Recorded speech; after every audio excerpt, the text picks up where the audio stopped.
Welcome to my latest case, Last Train to Blue Moon Canyon. To start, choose Junior or Senior Detective. If you're new to adventure games or need some help, click on Tutorial.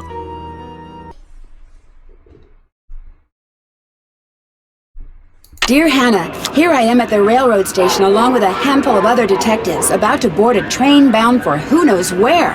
The only person who knows where we're going is Lori Gerard. That's the young woman who invited everyone. Actually, she didn't really invite me. She invited Frank and Joe Hardy, and they invited me. And I've always wanted to join forces with the Hardy Boys. I just hope this doesn't turn out to be another one of Lori's silly attempts to grab publicity. Some people can be a little too rich and a little too famous for their own good. All aboard! Wish me luck. Love, Nancy. Well, people, now that our little orientation tour is over, let's get started. Okay, I, again, am Lori Gerard, and the first thing I want to do is thank you all for coming. John Gray, I am so thrilled that you're taking time out from that TV show of yours to do some ghost hunting here with us. I mean, Ghost Chasers the train is like sound the louder best than cable the show talking? ever. And Charlene Purcell, I cannot tell you how much I adore those romance novels you write.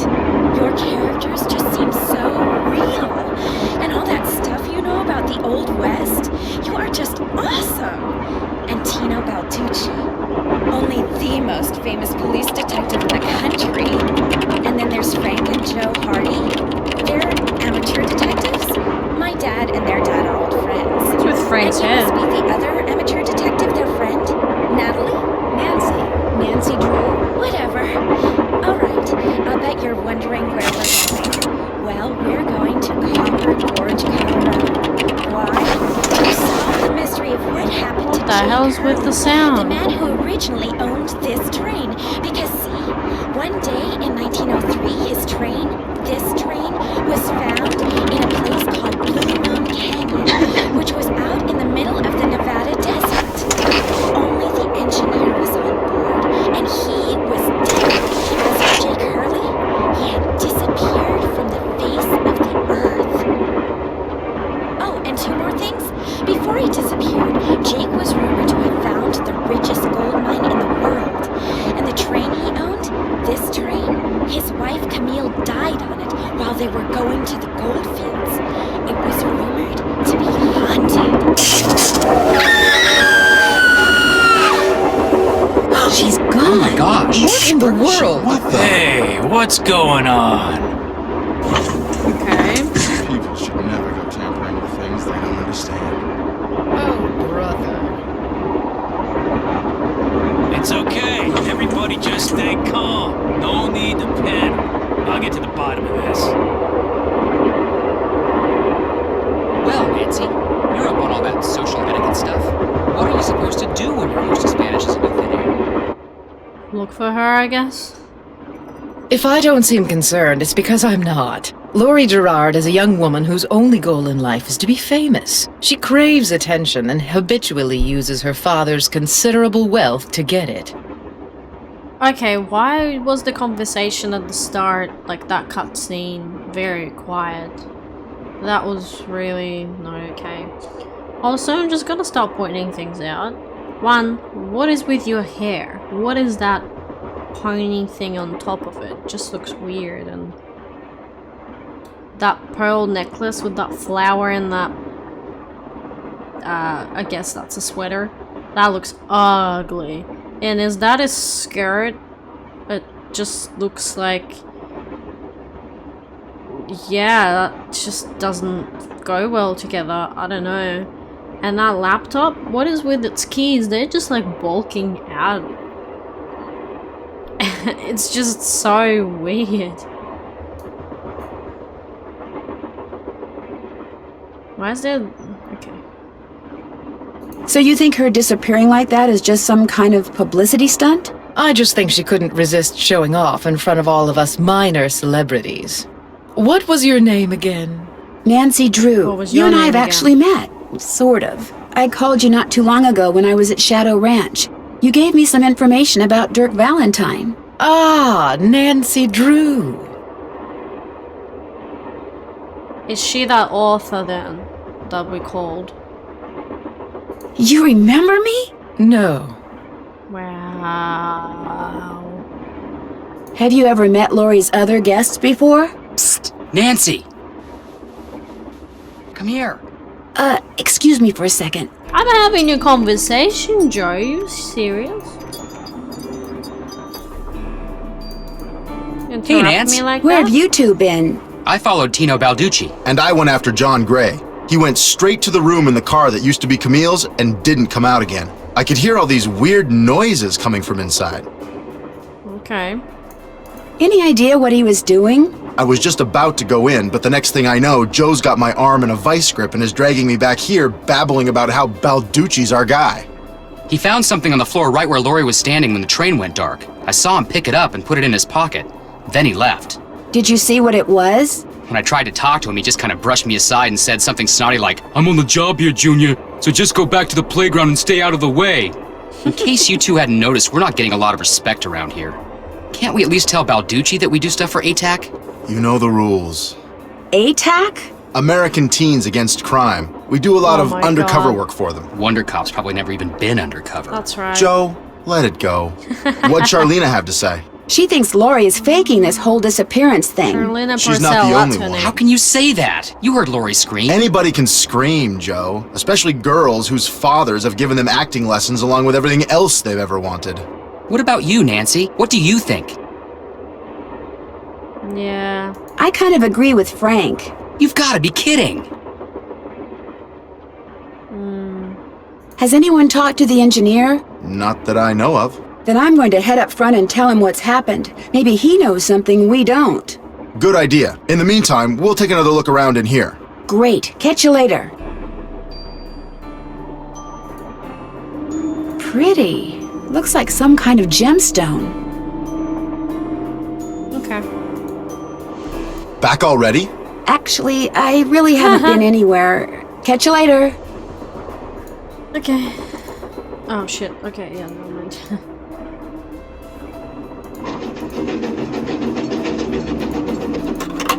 Engineer, what do you want? Hello, I'm one of the passengers, and I just thought you should know that Laurie Gerard has disappeared. So? So, what?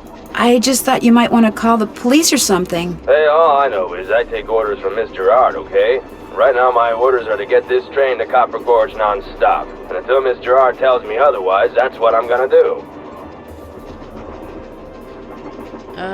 But Laurie may not even be on the train anymore. Look, Miss Gerard may not be a rocket scientist or anything, but even she knows better than to jump off a moving train. But Now, if you'll excuse me, I got me a train to run. Well, he's very casual. Clearly doesn't care for her safety. a square and a duck.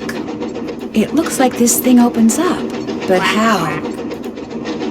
Quack, quack. Looks like some sort of steam valve. Do not open unless all pipes are connected. Okay, I'm not gonna touch it. This door goes outside. Opening it now would not be a good idea. Okay, you're right. That's it? Okay. Cool. Nope, nothing. That was very helpful. I am sure. Oh, little shoes. Sadie Crawford. Is Alpha large? Cause that ain't it. It looks like there's something behind this painting, but I can't seem to move it. Okay, damn. He just shakes the painting. I suppose we should finish talking. Is this Jake and his wife? Yes. From what I've read, Camille loved to sing and dance, even in death, apparently. Yeah, what? Jake reportedly told people that after she died, he would sometimes see strange glowing lights outside the windows at night, bobbing gracefully alongside the train as if dancing with it. He said he found the sight very comforting. I suspect normal people would have found it terrifying. Are you calling him abnormal? Yes? What are you working on? I'm writing my next book. I'm on a deadline, so until I write those two most wonderful of all three-letter words, the end, everywhere I go, my laptop goes, and every chance I get, I write. What else do you know about Jake Hurley? You know, the man who originally owned this train? Wealthy, imaginative, adventurous, stubborn, egocentric, and most importantly, he was smitten at the age of 35 by a young French woman named Camille Voulet, who died about a year after they were married. When did he buy this train? Sometime in the 1870s, he decided to seek his fortune out west, so he had this train custom built so that he, and some years later his wife, could traverse the mountains and plains in relative comfort.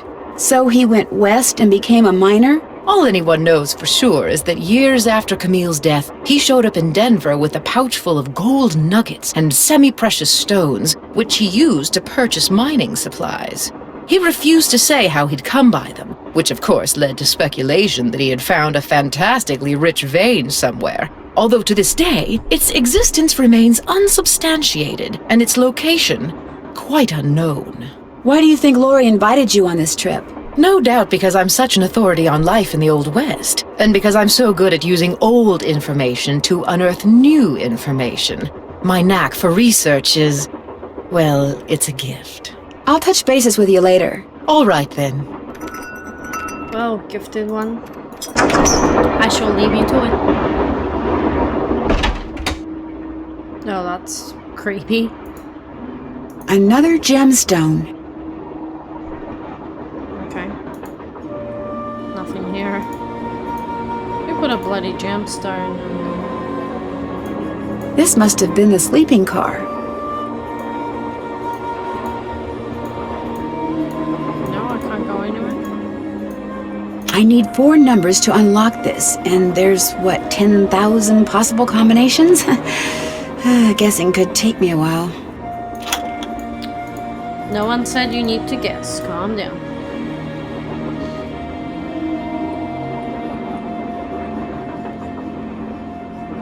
Okay.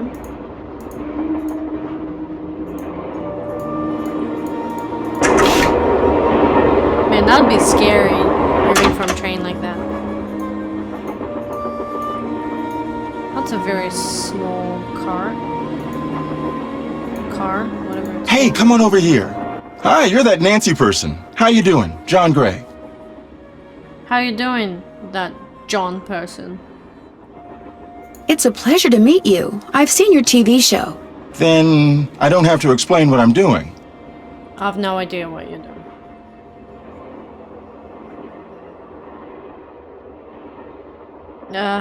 Yeah, you do. Right now I'm taking time-lapse electromagnetic readings and recording background noise. This was Camille's private car. If she had something to do with Lori's disappearance, analyzing these readings may give me a clue as to Lori's whereabouts. What? That makes no sense. Are you saying that Camille's ghost kidnapped Lori?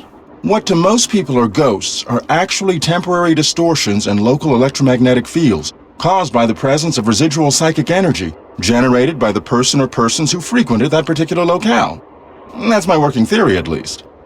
I see what he means. I get it, but, That's very interesting. It's all very scientific.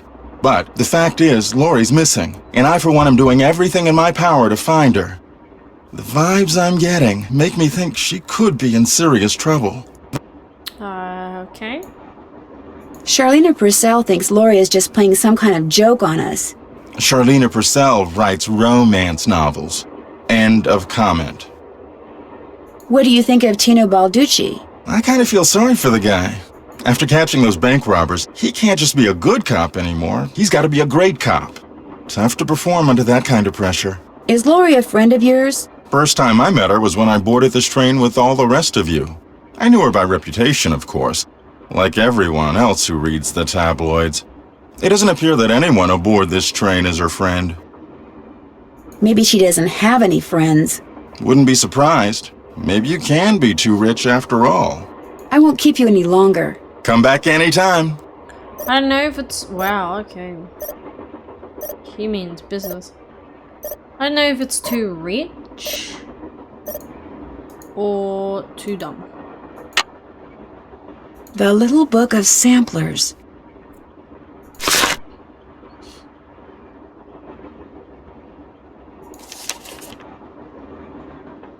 Oh, Doc. marital fidelity.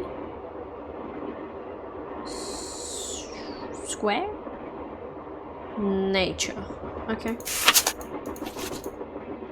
Coolio. Teddy Eberhardt. Right. Oh, what's this? This looks like some sort of game. Oh, Oops.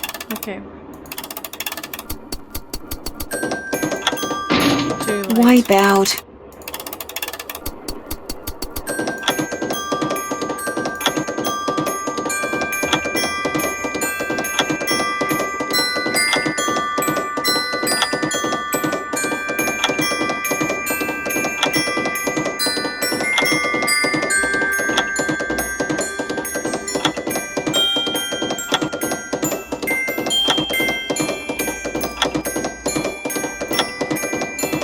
I did it! Wonder what's in here. Should have wiped out a few times, actually. Music.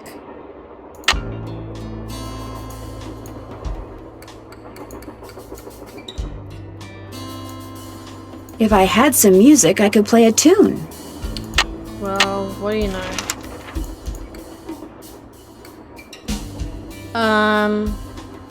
See.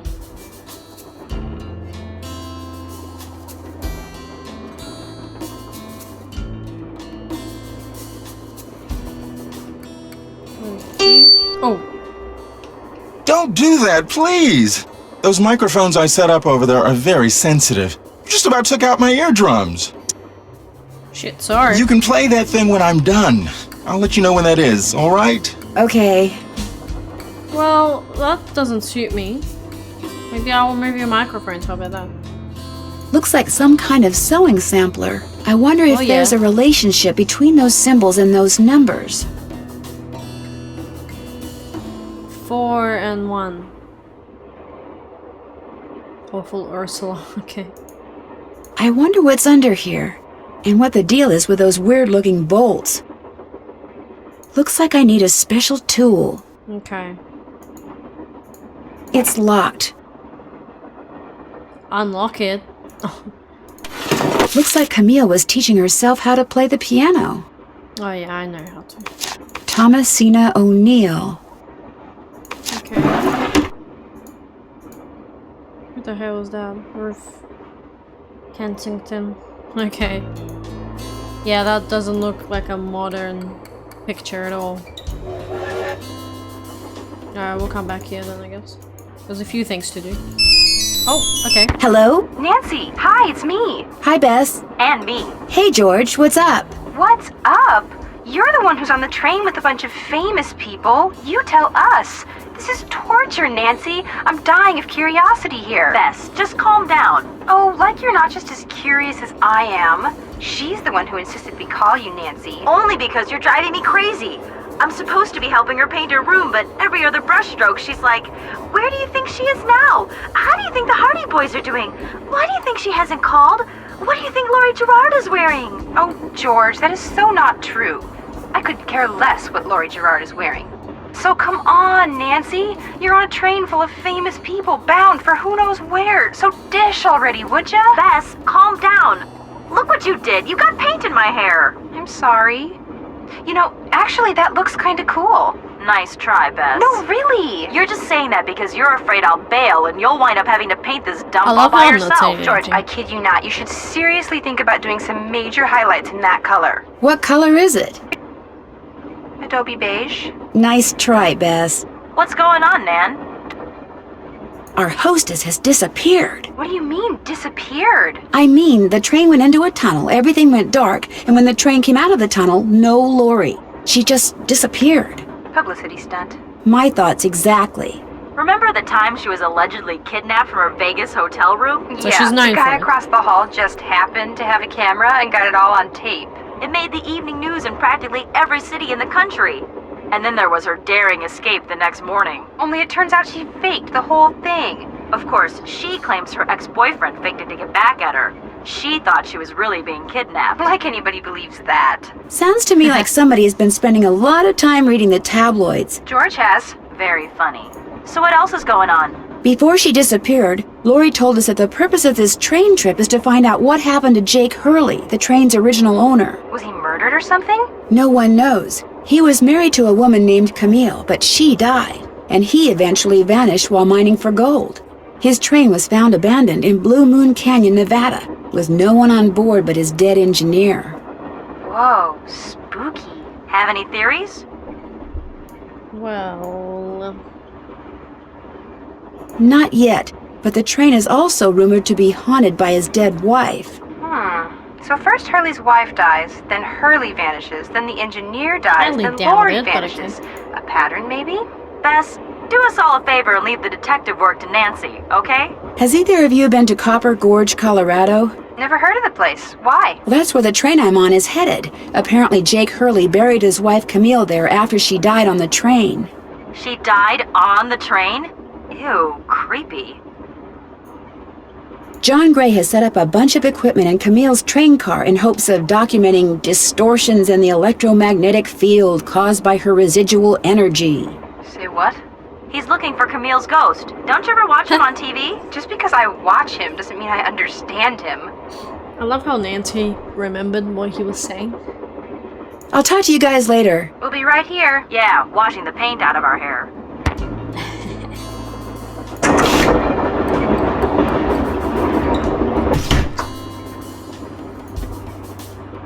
Hey, Nancy, right?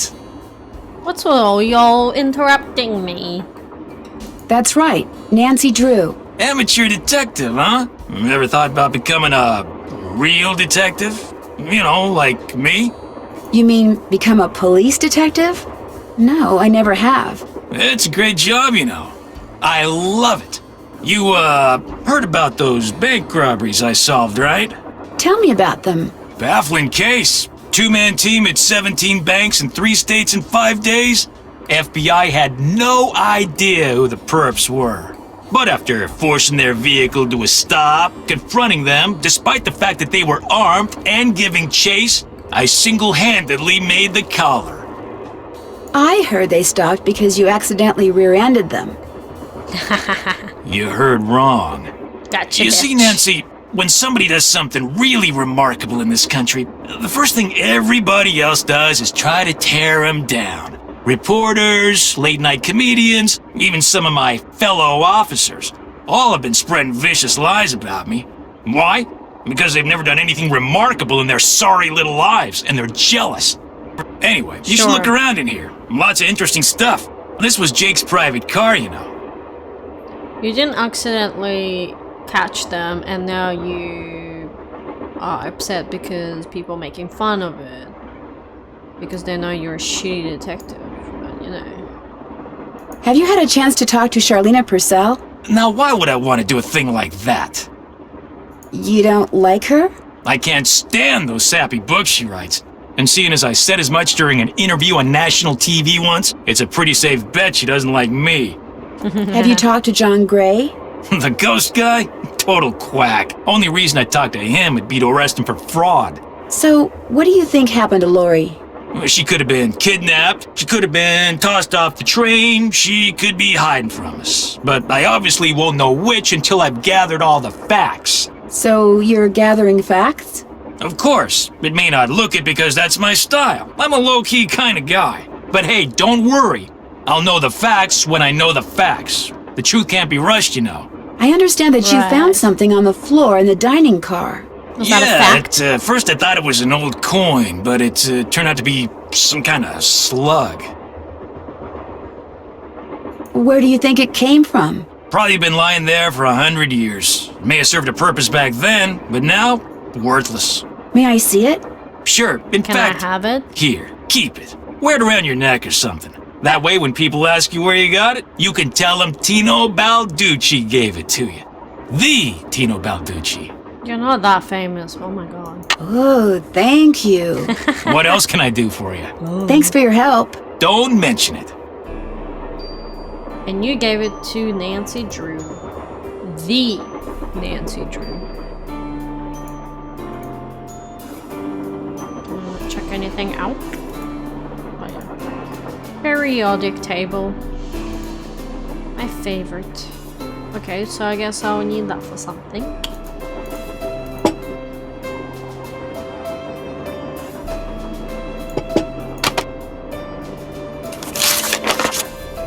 Gemstones. Amethyst. Quartz. Citrine. Tiger's eye. Olivine. Zircon. Garnet. Tourmaline. Any of them right? Beryl, emerald, garnet, aquamarine, pyro, peridot, corundum, ruby, sapphires. Looks like an old-fashioned cigar box. Wonder why it's locked. AG. What's AG? Is that silver? Yes, AG silver. Did some chemistry in school, just, you know, rusty on it after years of not doing it. JH. For Jake Hurley, obviously. Must be Jake's insignia. Aha. Yeah, he's top hat. Very nice. Oh, there's more stuff? Oh. Oh yeah, that's cool. Let's solve this. Why can't I twist? What the hell?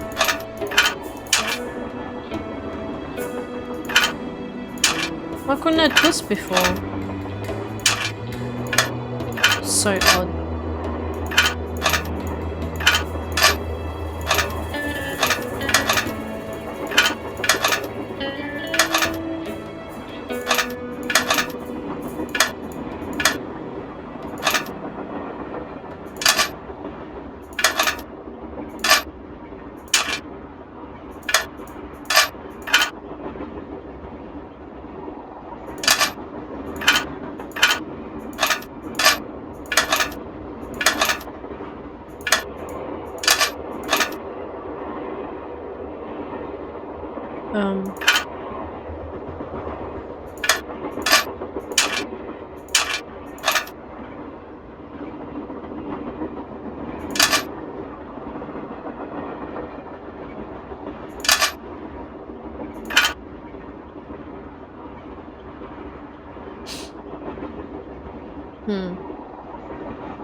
There, all done.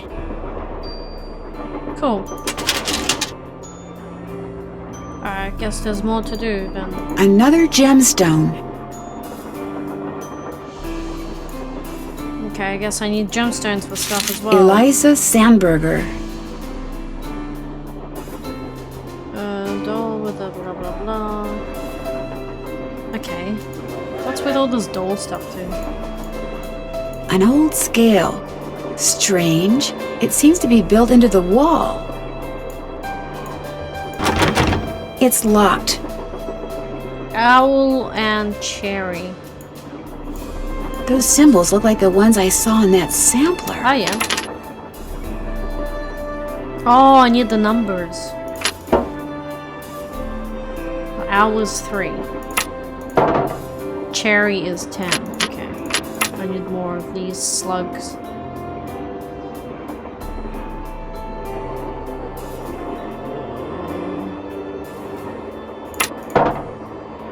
No, owl's not 3.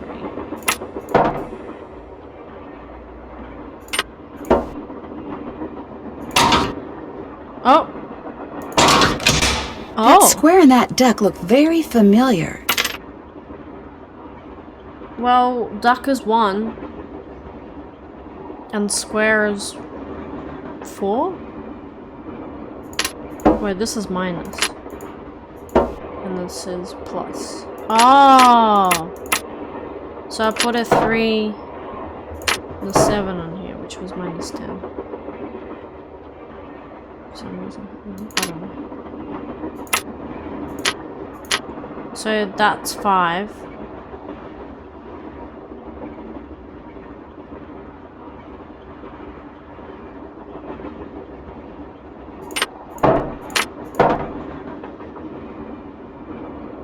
Yeah, I don't know.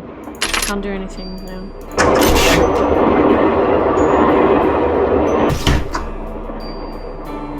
Well, well, well. What have we here? Those look like steam pipes. Uh-huh.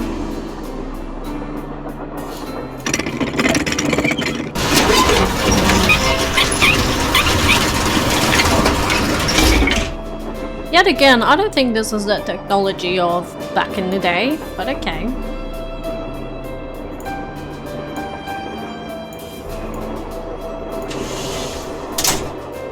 Oh, yes.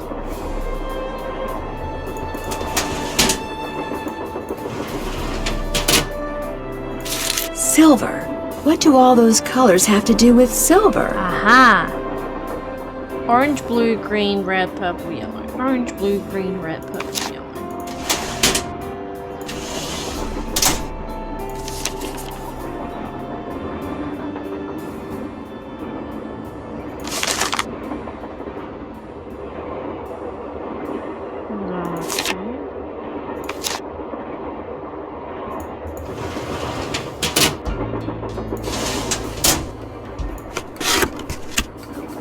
Looks like to make this thing, whatever it is, I'm going to need a spyglass, a pickaxe, and a lamp. Citrine, amethyst, zircon. Oh. Those are all gemstones. I need them. I think. Damn, what plans, what technology?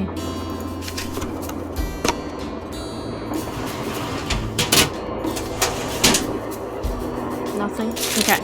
Orange, blue, green, red, purple.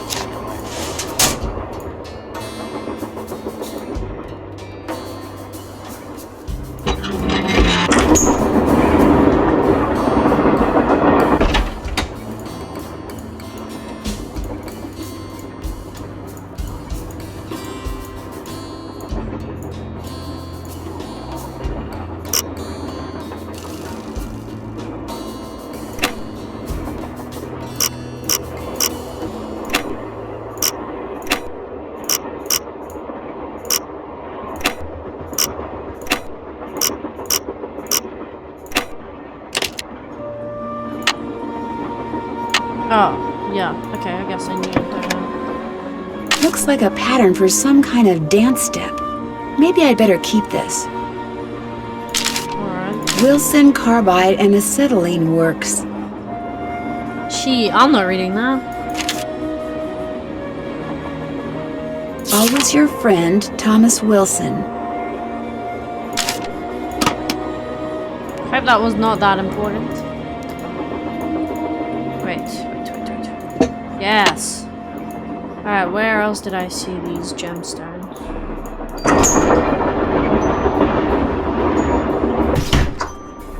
Oh, wait. Let's open up the square and the duck. I think. Ah, for fuck's sake. Guess I'm out to explore. Wonder what's supposed to go here. Oh.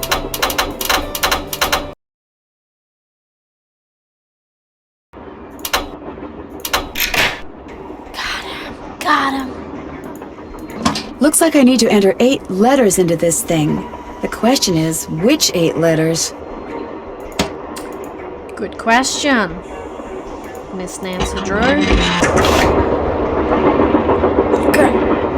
Lori? Oh my gosh! Oh my I never thought gosh. you'd be the one to find me. No offense. Nadine? Nancy. Fuck you. Nancy Drew. Well, as you can see, I wasn't really spirited away by ghosts or anything. That bookshelf in the dining car, you step on this thing in the floor in there, and it slides open. I practiced disappearing for weeks. Wow, look at that. Somehow I knew you were behind this. So it was just all for show? Well, not entirely. See, here's the deal. My dad wound up with this train when he bought out Noram Shipping. They'd been storing it in this old warehouse outside St. Louis for so long that everybody had just forgotten about it. Anyway, after like mass begging on my part, Dad had the train restored to working condition and got me an engineer and track permits and all that other stuff until finally, here we are, on our way to find out what happened to Jake Hurley. Why do you need a train to find out what happened to him? Well, see, I was one of the first people in like 100 years to set foot on this train, okay? Everything was just the way it was when Jake disappeared. Except I also found this.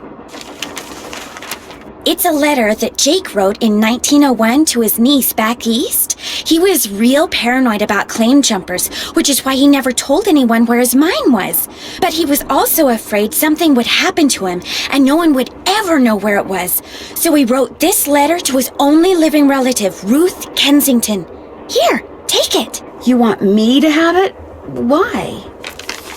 Because you found me. See, in that letter, Jake tells Ruth that everything she needs to figure out where his mine is on this train.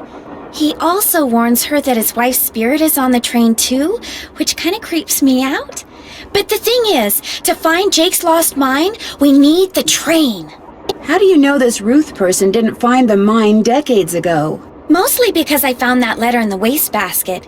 It was like she'd gotten so ticked off trying to follow her nutty uncle's clues that she finally said to heck with the whole thing. So you want me to try to figure out where the mine is? Uh-huh. As for the other people on board, if you want to show them that letter, go ahead. It's totally up to you. We're going to Copper Gorge because that's where Jake buried Camille, so I figured his mine might be somewhere around there too. But if you think we need to go somewhere else, you just let me know and I'll have the engineer take us there. How come you didn't try to find the mine yourself? Maybe I did. Or maybe I just thought letting other people try to find it would be a good excuse to throw a party. I like parties. Maybe because you're fucking dumb and you can't. How well do you know your guests? Well, I don't know you or those Harvey guys at all. Hardy. Frank and Joe Hardy. Whatever. I didn't know John Gray before this either, but I love his show, and I figured he'd jump at the chance to investigate an honest-to-goodness haunted train, and now that someone has finally found me, I can finally go meet him for real. What about Tino Balducci? I met Tino right after he got famous for solving those robberies. Inviting him here for this was a no-brainer. I mean, what an awesome detective. And those piercing eyes of his, you just know his mind's in there going 90 miles an hour. How well do you know Charlena doesn't go Purcell? at all. I just know her from her books, which are so good. In fact, I just started reading her latest one, The Moon Tells No Lies. See, what I'd really like to do is write romance novels. Everybody who knows me says I'd be really good at it. In fact, a while back, I sent Charlena some ideas, you know, just to see what she thought. And? She hated them. Okay. Bye. I'll be waiting. Okay. Well, we found her. Accidentally. Oh. Dancing shoes? Oh, I need to do the dance, eh? Dude, I honestly was gonna go and open this up, but whatever. Start. One left off. Okay, that's gonna be... I'm just gonna take a picture. My usual method of solving puzzles. Alright, let's do it. That's where we start, eh? Is it? Yeah, I think so.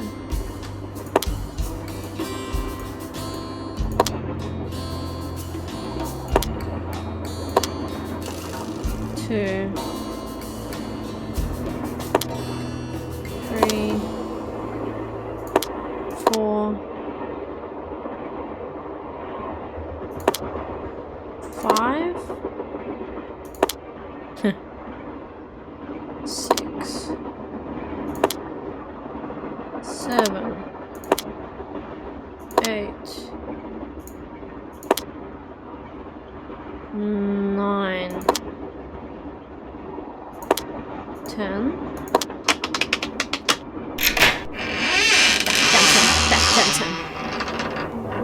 Creepy. it just fell. Hey! A jam. Wonder how you're supposed to get this open. I don't know.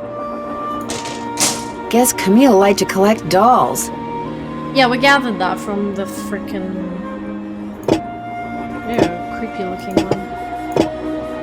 Ew, what the frick? Yuck. Could she at least collect decent ones?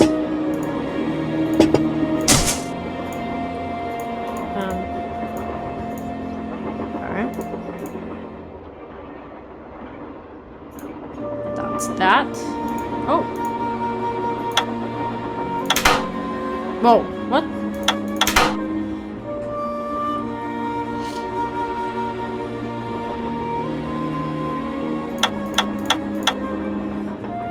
It's not so how it looks, does it?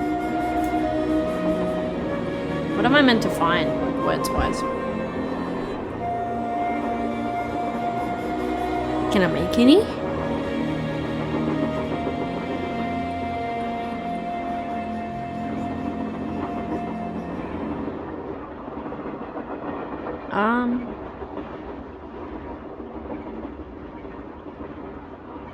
I don't know.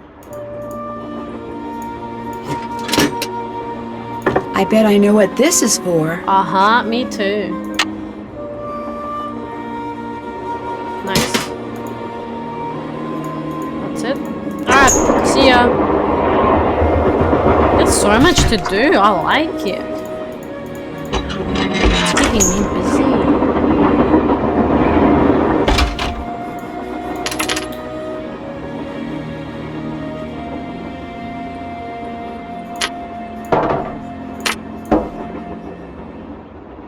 Now it needs to be in the positives.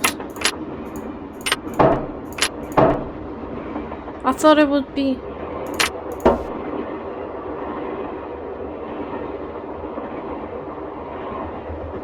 Am I reading it wrong somehow?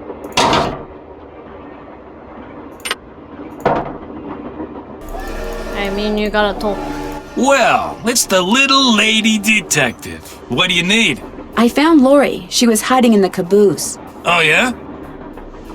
What's a caboose? Ah. It turns out that slug wasn't so worthless after all. That slug? I mean, I knew that slug was a clue.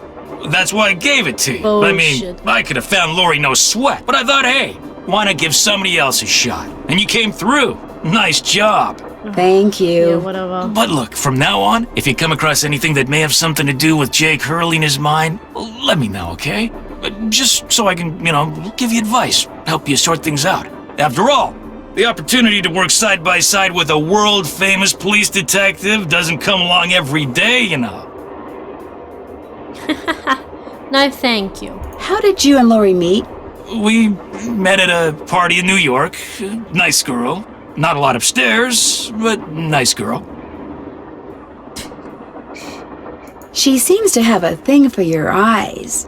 Yeah, she so always weird. told me they were... I mean, she told me once that she thought they were very, brown. Like What shit. do you think happened to Jake Hurley?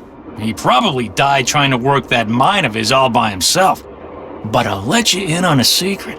I'm onto something that could crack this case wide open. You know where the mine is? Sorry, can't go into detail. Let's just say that thanks to yours truly, what happened to Jake Hurley won't be a mystery much longer. Sure, whatever. Hope I didn't take up too much of your time. Anything for a fellow detective.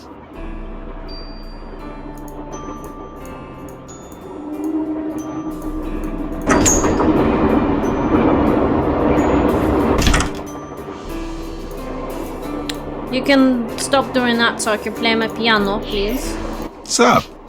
I found Lori safe and sound in the caboose, so I guess those vibes you got about her being in serious trouble were wrong. Strange. My vibes are never wrong.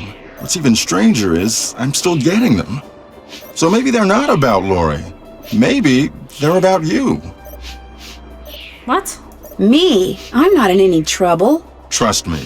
Either you or Lori is, or soon will be, in big trouble. Is that a threat? Could you be more specific? Unfortunately, no. I won't keep you any longer. Pleasure talking to you. Great. Thanks for your help. That tool I saw in the caboose. I bet that's what you used to unscrew these bolts.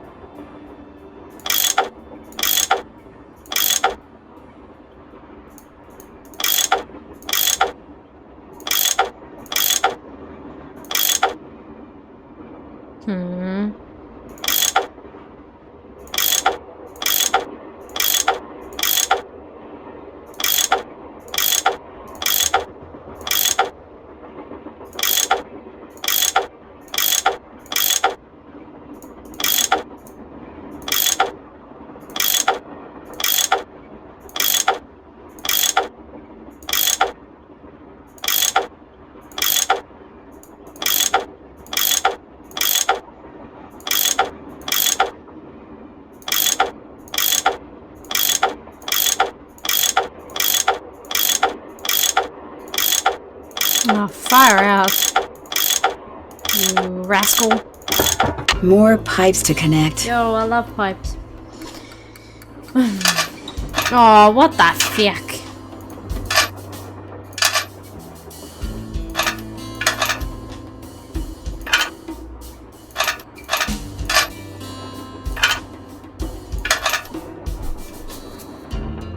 Okay, it's not that bad. Here we go. It's actually faster.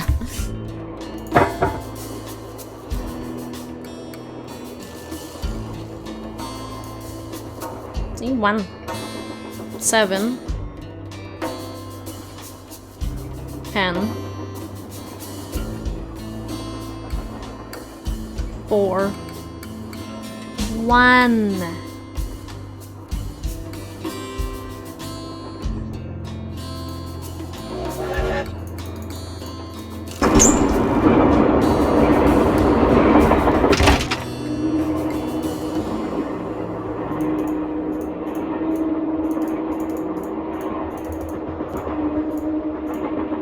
I'll take that, thank you very much.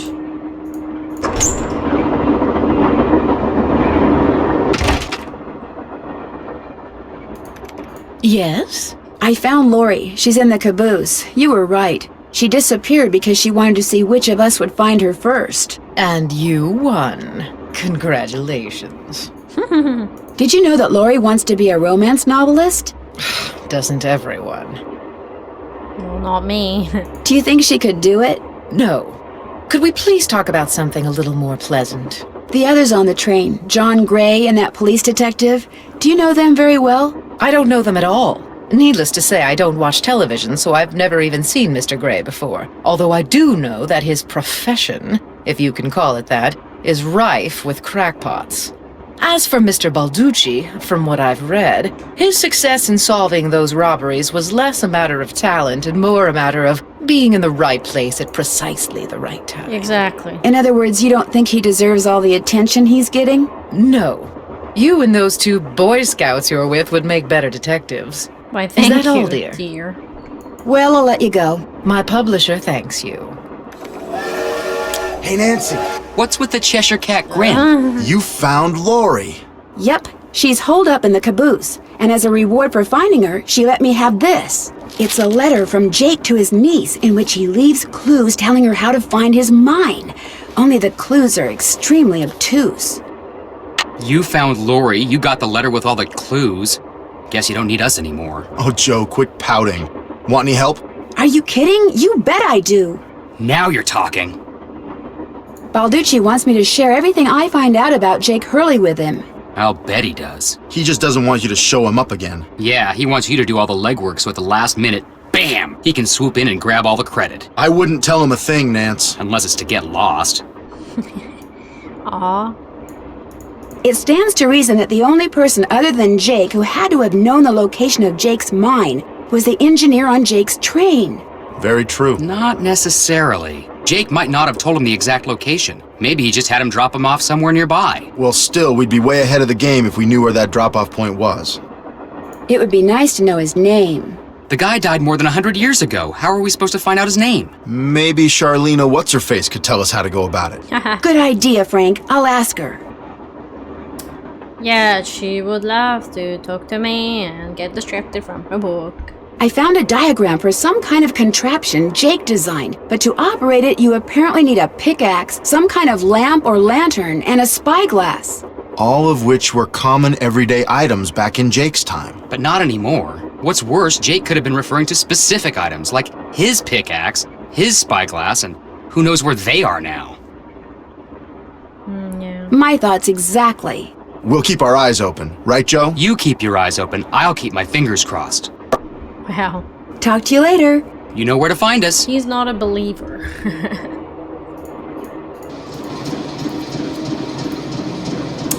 Really need that open.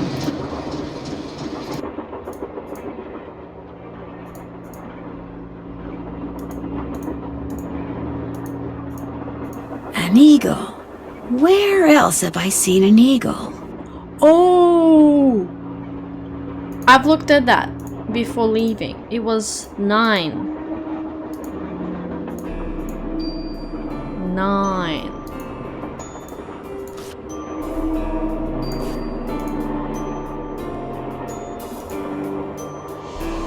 Oh, here.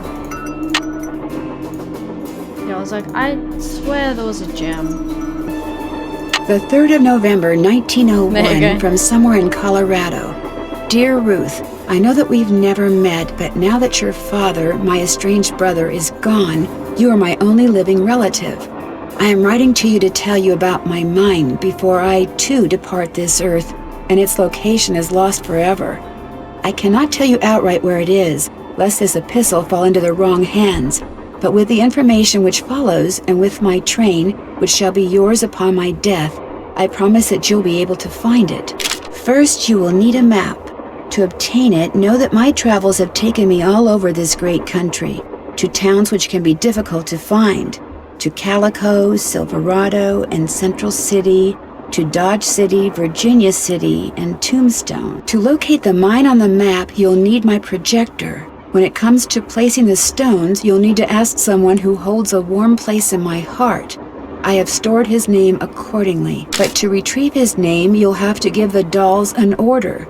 This will require looking inside Camille's dancing shoes for the name of their maker, and wearing the shoes as you perform her favorite step on the dance floor. I've As done for my that. beloved Camille, she has 4 words for you. Words which, when translated into numbers and used in combination, will help power my projector. But alas, she's taken them with her to her grave. So go to Copper Gorge, Colorado, and pay your respects, and let some of her goodness rub off on you. I promised Camille that this train would always be her home. In return, she promised to never leave, and indeed she never has. People say I'm crazy, but I've seen her, and heard her, and feel her presence on the train even today, 20 years after her untimely death. So above all else, my dear niece, let nothing happen to my train. It holds wonderful things. Kindest regards, Jake Hurley. Alright then. What's this? How did I miss that?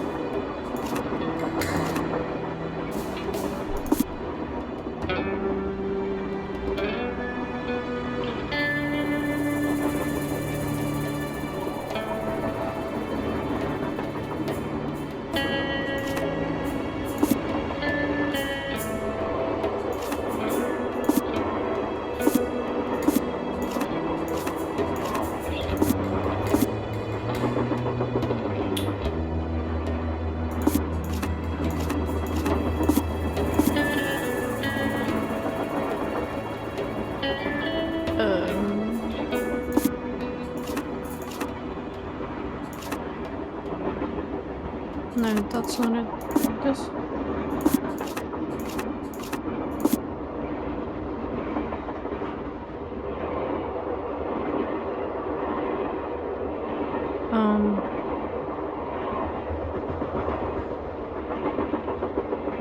Yeah, I think the corners are wrong.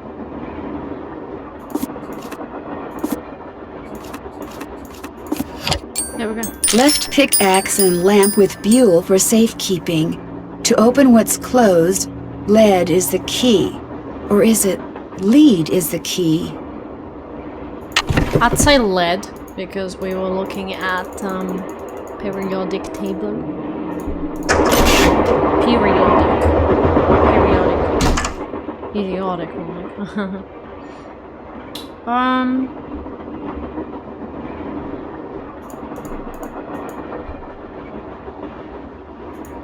So...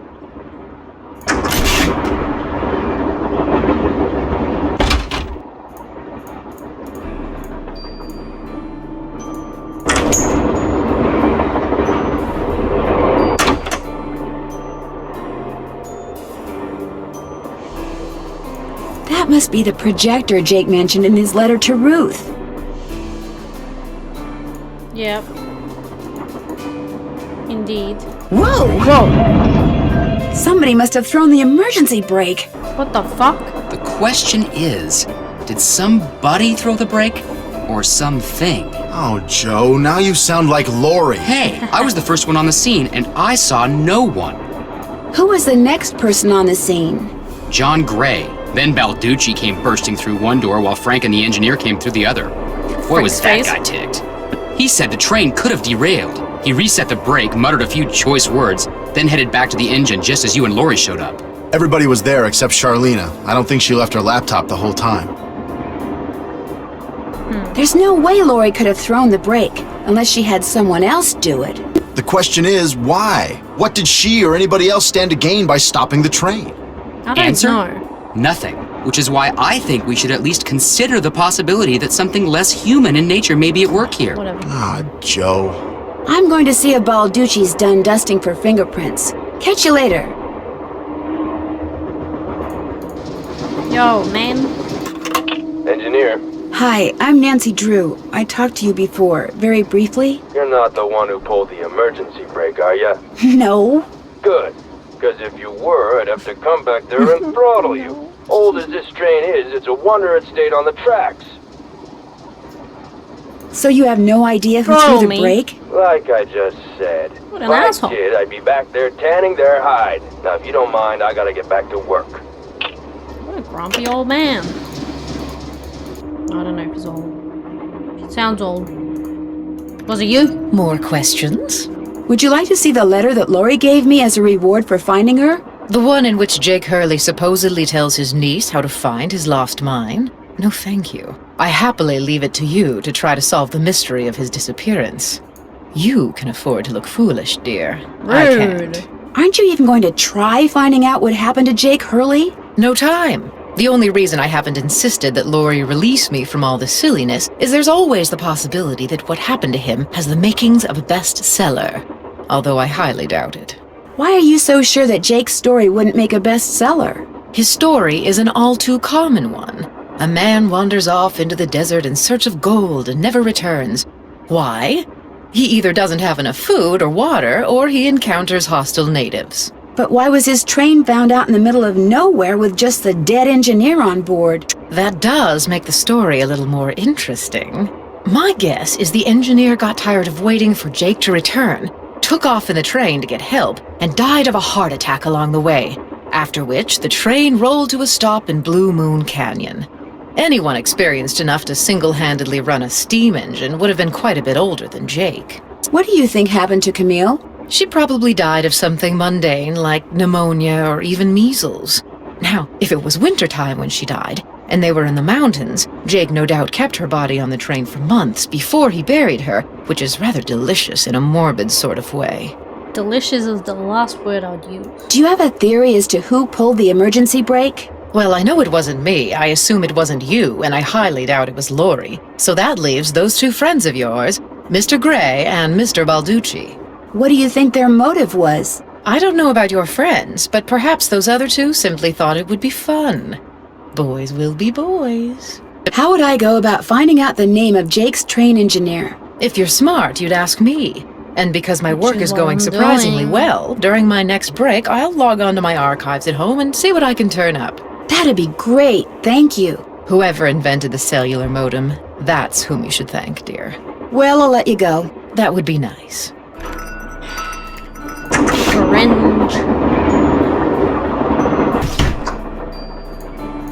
Can I get back to it? Oh, what the fuck? What is that? Camille? Dancing?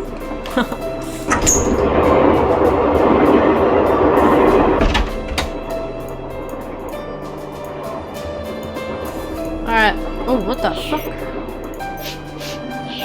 Sickly Sarah caught a germ so new, it made one of her pretty green eyes turn blue. Oh yeah. I know that one. She looked disgusting. She looked sick, not gonna lie. You done here? What's up? So you making any progress in here? Oh yeah, not only am I getting some real unusual EMRs, that's electromagnetic readings, but take a look at this. You've got something? I set up a camera and took some time-lapse photos. Sometimes I was in the room, sometimes I wasn't, but somewhere along the line, I managed to get a shot of Camille. Where? You don't mean that little blob, do you? Yep, that's Camille. Okay. You're skeptical. I literally That's cool. just saw her and Just it looked better remember, than the what key you word have. when it comes to ghostly phenomena is energy. That blob is the result of Camille's residual life force, spirit if you will, reacting with the chemicals in the photographic paper. Couldn't it just be a flaw in the photographic paper? Okay, it could be that too, but it's not. Trust me. I saw a bunch I'm of dying. weird glowing Okay. lights outside the window of the sleeping car. Really? Actually, I'm not surprised. Charlena said Jake Hurley used to see them too, only he attributed them to his dead wife, Camille. They're probably some form of piezoelectricity. See, my guess is quartz crystals in the ground are being compressed as the train passes over them, and the resulting voltage, called piezoelectricity, is manifesting itself as glowing lights, probably because of some quirk in the train's shape or in the composition of the metals used in its construction. It was custom built, remember? So it's a natural phenomenon, not a ghostly one? Take it from me, old Mother Nature is capable of some pretty scary stuff. That's what I mean. You can literally explain anything by science if you really invest time into it and explore it. All the phenomenons is literally Mother Nature. Thanks for the chat. Come back anytime.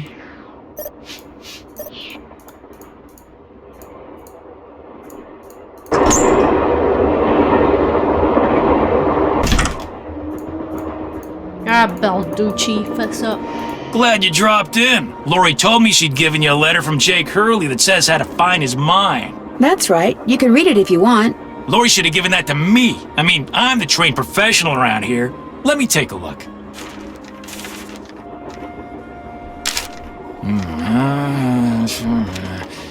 I've seen enough. You didn't read it. 2 words. Useless.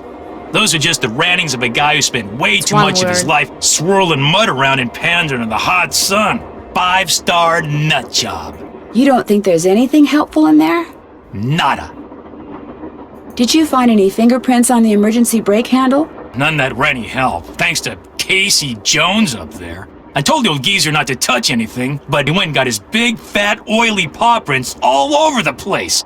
If we didn't need him to drive the train, I'd charge him with obstruction of justice. So you have no idea who threw the brake? Whoa, I didn't say that. As a matter of fact, I found this.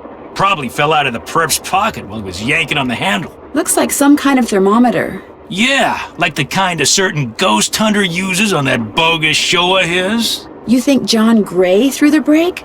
But why would he do that? Because they're thinking about axing his show, that's why. I checked with this buddy of mine in L.A. Gray's got to come up with something real big real soon, or he's toast. And you can't get much bigger than a train with a spooky past that's prone to strange accidents, now can you? Have you confronted John with your suspicions? All in due time. I always like to get my ducks in a row before I make an arrest. But couldn't someone else have dropped that thermometer?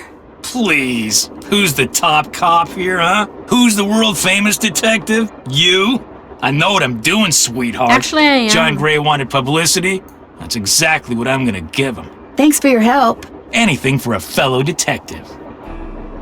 Maybe you pulled it, Tino, and you're trying so hard. Now look at this. Interesting how we have packing peanuts here, and John's shit was... Oh, okay, I can go behind. What the hell? Also, had packing peanuts everywhere. Oh, I need this. It's missing. What's this? What is that? Cool, yeah. Oh, can I have it? That could be one of the gems I need. Maybe Tino will let me take a closer look. Tino. What's going on? Do you think I could take a closer look at that cougar statue? What, that cigar clipper? Go ahead, take a look. I thank her so much. I'll Going- bet I need this stone to build that thing in the diagram I found. But if I remove it now, Tino will know I'm onto something. Ah, fake. Interesting. I just wanted to get a good look at it, that's all.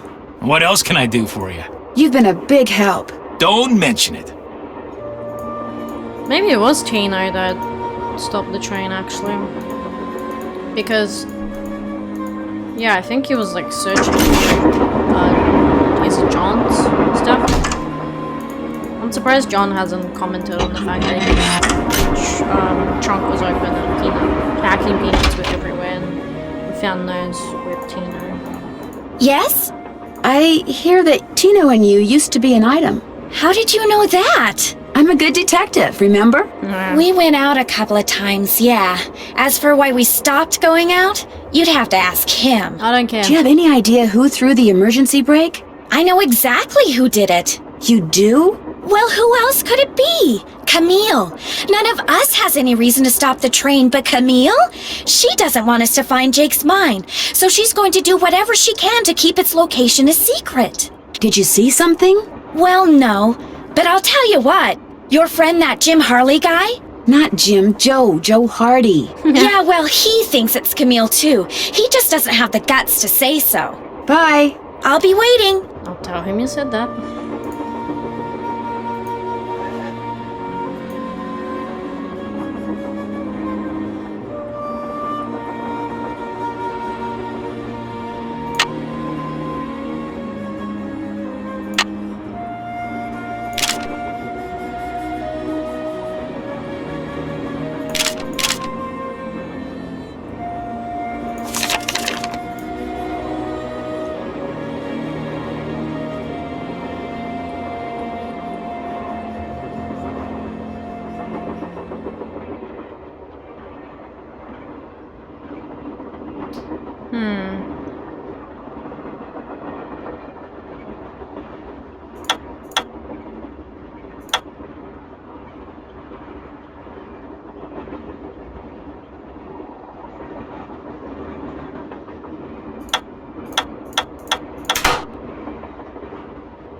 Calico, Silverado, Central City, Dodge City.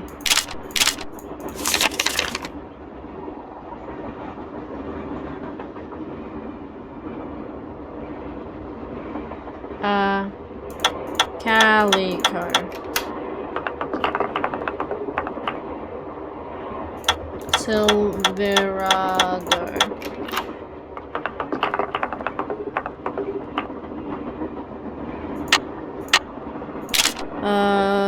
Central City, Dodge City.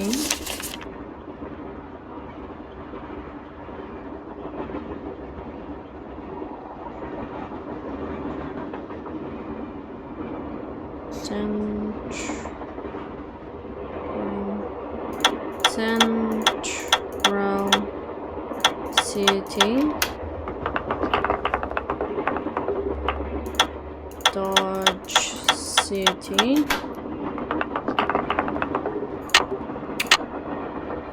And Virginia City and Tombstone.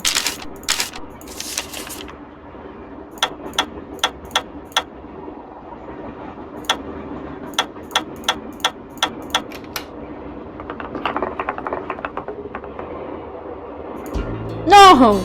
Oh my god, I thought I had to restart that. Thank god.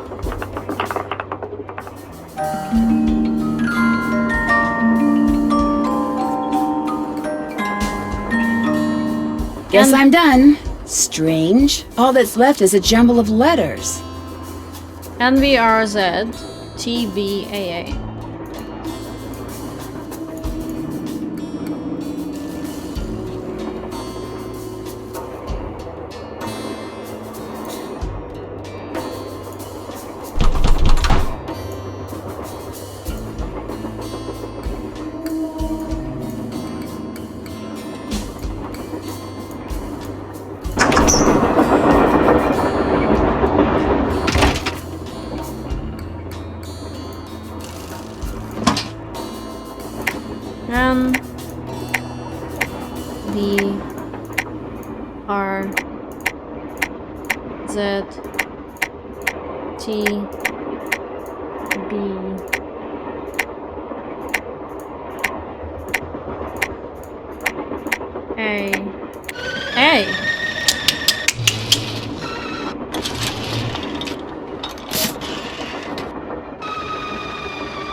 Righto.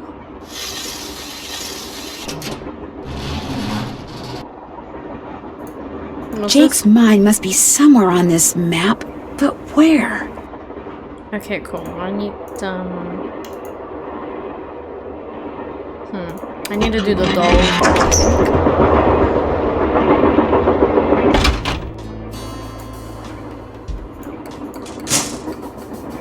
Oh shit. Okay.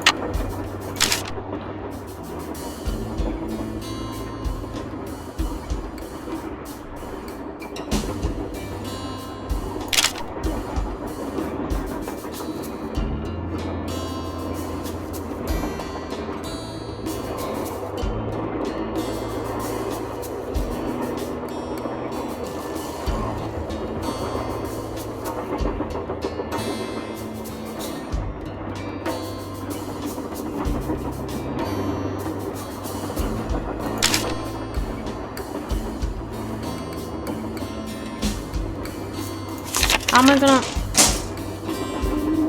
What do I do with the dolls?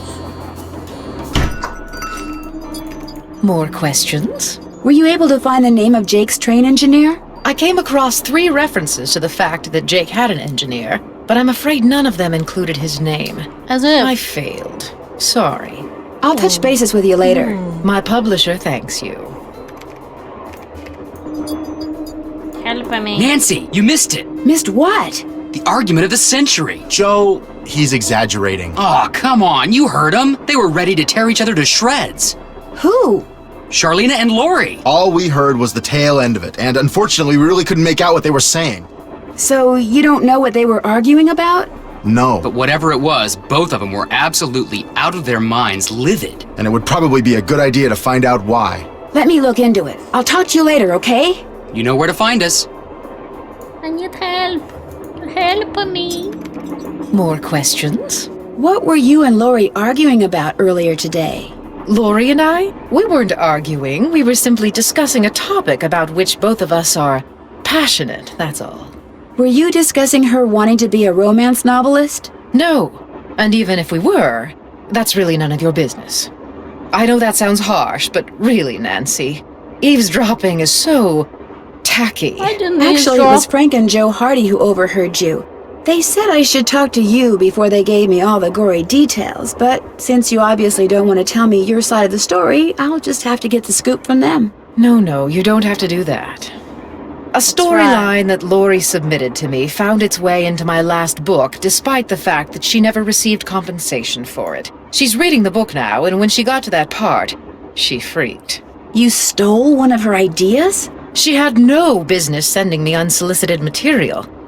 But, technically, Yes. Wow. Now, legally, she can't prove anything, and I'm certainly not about to admit anything. And it's not as if she needs the money. But that's what we were arguing about. For what it's worth, I'm going to talk to this producer I know to see if he'll cast Laurie in his next movie. It'll help ease my conscience, and who knows? She could wind up being a star. I mean, she is blonde. I'll let you get back to your writing. All right, then. Darn, the name of the shoes is so faded I can't tell what it is. Maybe Bess and George can help me figure out who made them. How would they know?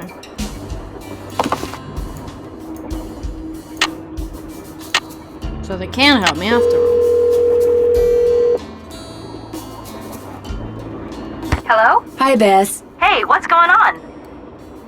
The name of the company that made Jake's wife's dancing shoes is too faded to read, but to find Jake's mine, I need to know what it is. Hey, I know what you can do. Take a picture of them with your cell phone, then send it to us, and we'll check them out for you. But I thought you guys had to paint Bess's room. Boring. Ah, Besides, that's when we're it going to comes have in to take a handy, break the soon camera on the because we're phone. almost out of paint. Probably because Bess has gotten more on me than she has on the walls. Anyway, send us a picture of the shoes via cell phone, and we'll get right on it. You guys are the greatest. I know. Need anything else? Charlena and Lori had this big, huge argument, and you'll never guess why. Lori called Charlena a hack. No. Charlena called Lori an airhead. No. Bess, she doesn't really want you to guess, okay? Tell us, Nan. Well, it seems that Lori sent Charlena a bunch of story ideas, one of which Charlena used in her latest book without telling or paying Lori. Charlena stole something Lori wrote? That's incredible. No, the fact that Lori wrote something that Charlena thought was worth stealing. Yeah. That's what's incredible. That's incredible. That's fucking shocking. It makes me think that Lori may not be quite as dumb as she looks. Yeah, better keep an eye on her, Nan. I better go. Remember, when in doubt, call. Yeah, I'm just gonna then, I guess, talk in the same cart as her. 3 meters away from me. Yeah, she's not as dumb as she looks. No. No worries at all. How are they gonna figure that out? I have no idea.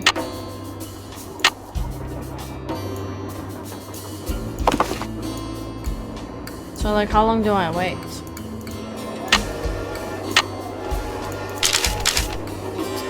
You have to give the dolls an order.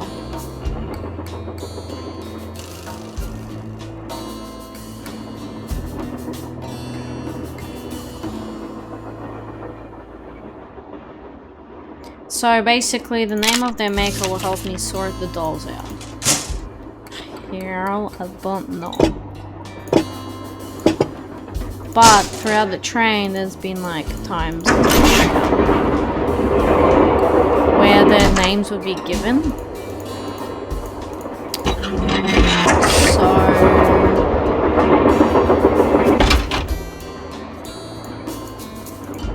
So I can figure out which doll's which, I suppose.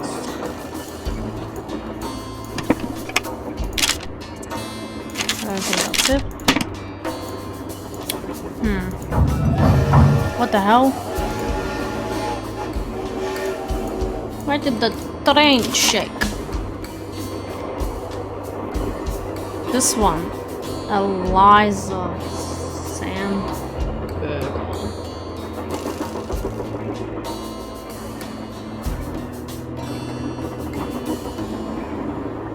With decorative red ribbon. Okay, so Eliza has a red ribbon.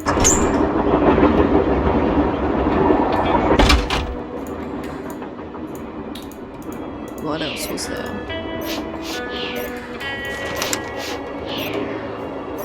Lara? Sickly Lana. Lara Lana. Disgusting. What else was there?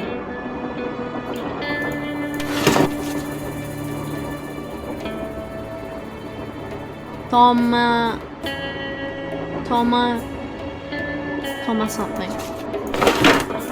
I don't know. What else was there? There's something else. Have no bloody clue. Surely.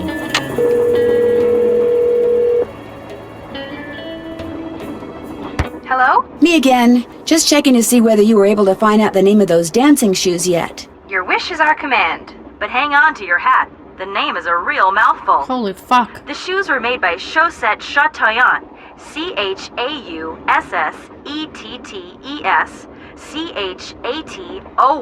Chatoyantes. That's French for shimmering socks. Apparently, if you were into dancing in the 1870s, that was the company to get your shoes from.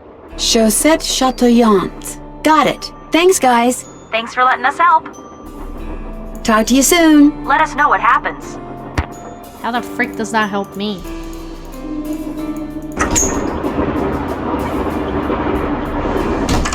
This is literally me walking back and forth. Wait. Here. Yes. Camille calls naughty Tina. Tiny skull. Naughty Tina.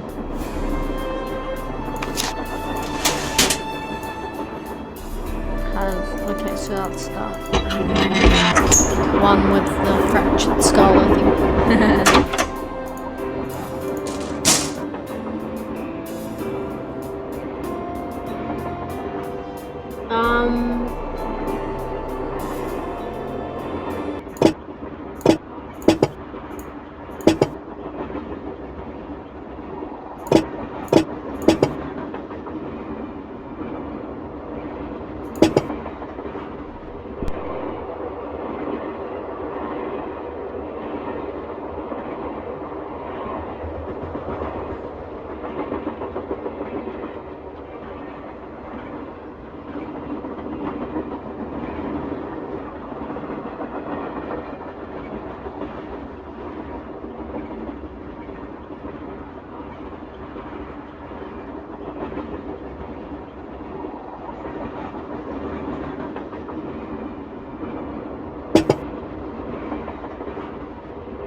Is that it?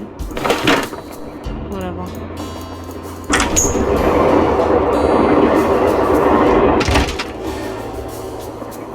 I couldn't figure out that puzzle.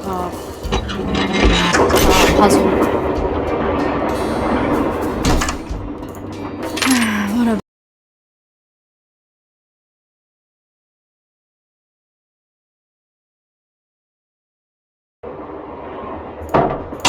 With any luck, I just opened the stove in the dining car. That you did. Oh my fucking god.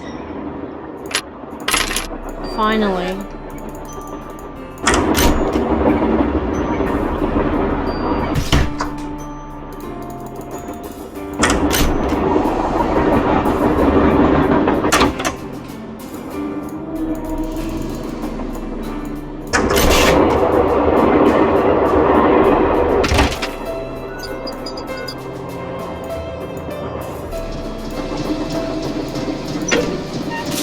James Thurston.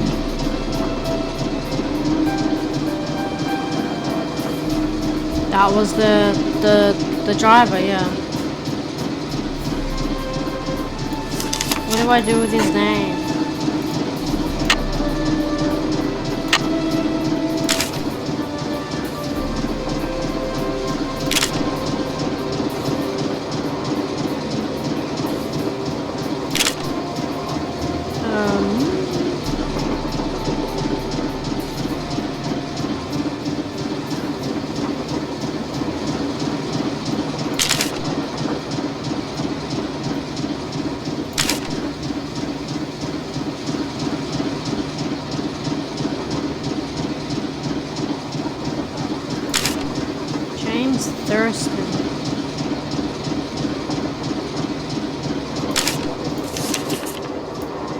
Hey, how's it going? I think I know the name of Jake Hurley's engineer. James Thurston. Great! What else do you know about him? Well, Nothing? nothing. Good. Good. Yeah, finding out more about him will give us something to do. We'll look into it. Good. Tino found one of John Gray's thermometers by the emergency brake handle and is getting ready to throw the book at him. John Gray threw the emergency brake? Why would he do that? Maybe that's what Tino was doing, looking for like something to pin on John. I don't know. Tino thinks he did it to hype the Ghost Factor and make it sound like he was onto something big so the cable company won't cancel his show. I still say there's less to all this than meets the eye, if you get my drift. I get your drift, Joe. I have lived with your drift for years. I am saddled with your drift. All right. Remember the design for that contraption I told you about? Well, I think Jake gave the pickaxe and lantern that you need to operate it to somebody named Buell.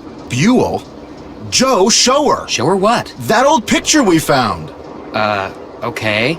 We found this on the bookshelf. See? Buell's Supplies and Pawn Shop. That's gotta be the same Buell Jake gave his axe and lantern to. Yeah, 100 years ago. And the guy was a pawnbroker, Frank. The stuff's probably long gone. Or maybe it's still somewhere in Copper Gorge. Well, that's where we're headed, so let's just hope for the best. Right. See you in a bit. If you need anything, just let us know. Hey, driver. Engineer, this better be Miss Gerard. Well, actually, Forget it. How rude. The fuck? I'm gonna go ask her. What's going on? how come you told me you and Lori never went out, and she told me you did? Don't you ever stop asking questions? I'm a detective. You know how it is. I dumped her, okay? I'm not proud of what I did. I'm not happy about what I did, but it's done. It's over. Now let's drop it. If you didn't want to dump her, why did you? You are incredibly irritating, you know that? I dumped her because people said going out with her would make me look bad. Said she was a joke, that no one took her seriously. Said if I started hanging with her, no one would take me seriously. So I stopped calling. Did you ever tell Lori any No of one this? takes you seriously anyway. No. Now take a powder. I don't feel like talking anymore. How about you leave? How about that? You leave, and I stay.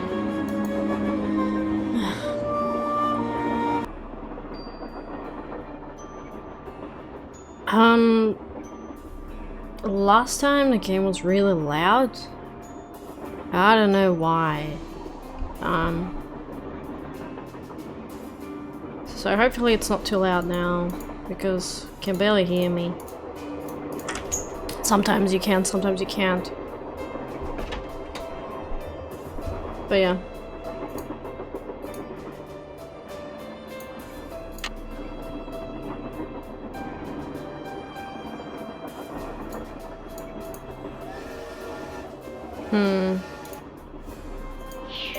Hey, glad you stopped in. You gotta listen to this. What have you got? I put this digital recorder in the corner where Camille showed up in that picture and turned it on so it would just keep recording. Now when you play it back at normal volume, all you hear is background noise. But when you turn the volume way up and run the signal through a filter or two,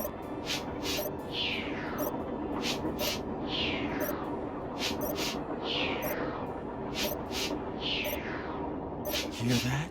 I hear something. It kind of sounds like a woman singing. Not just any woman. Camille. Camille. So be careful what you say in here. She's listening. Camille's a dumb bitch. Oh. Are you by any chance missing a small digital thermometer? Yeah, as a matter of fact, I am. When I went through the box I'd packed them in, that one over there, I came up one short. I was hoping to set up at least 6 in here so I could check for cold spots. How did you know I was missing one? Because Tino Balducci found it by the emergency brake handle when he was dusting it for fingerprints. And now he thinks you're the one who pulled it. That's ridiculous. I didn't have any reason to pull the emergency brake. Have you been in this room the whole time you've been on the train? Of course not. I made a couple of trips to my compartment in the sleeping car to get more equipment. But did I get an overpowering urge to pull the emergency brake while I was there? No. Well, it's Your word against Tino's. Any truth to the rumor that your show's about to be canceled? Newsflash, my show was canceled. Happened last night. But what nobody knows yet is that it's been picked up by a major TV network. Not only am I still on the air, but I'm sitting prettier than ever. Any other questions? Well, I'll catch you later. Take care.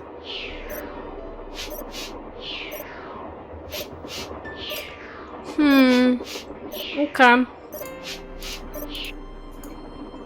Can I play piano, Nia? Please don't. Bloody hell. I just want to play a song. Why is there no... Here I am at the railroad station along with a handful of other detectives about to board a train bound for who knows where. Literally so, like, I have to keep it so quiet. I don't know frickin' why. Game is so loud. That or somehow the mic is not loud enough. And I don't know why, because playing previously had no issues, but in this game sound is just bizarre. Like the start of it. It's just bizarre. More questions? Well, I'll let you go. That would be nice. Okay, fuck off then. Hey, how's it going? Were you able to find anything out about Jake's engineer, that James Thurston guy? Good news and bad news. The good news is he had a wife in Copper Gorge, so he may have had children. The bad news is our internet service provider stopped providing before we could use our cell phones to find out anything else. That's okay. We can do more checking when we get to Copper Gorge. Right.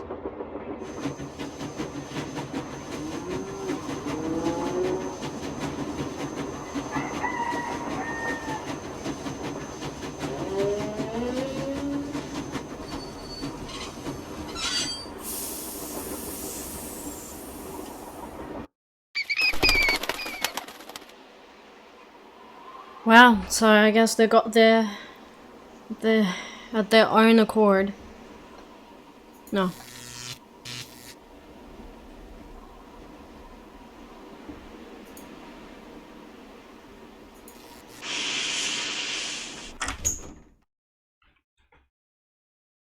Oh, that's the door I use, huh? Can I talk to you? Engineer, this better be Miss Gerard. Well, actually... Forget it. Nope, he's still a dick.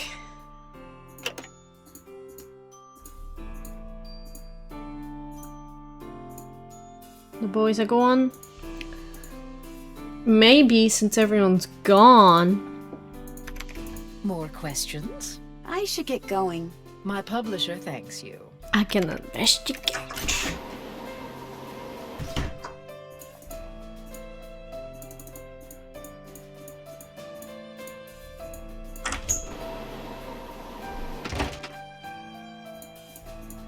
Maybe I can play piano. Fuck.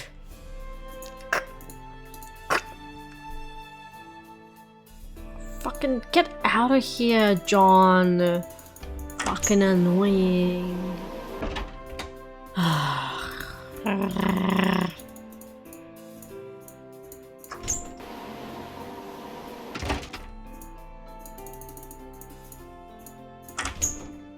Okay, let's go to the museum.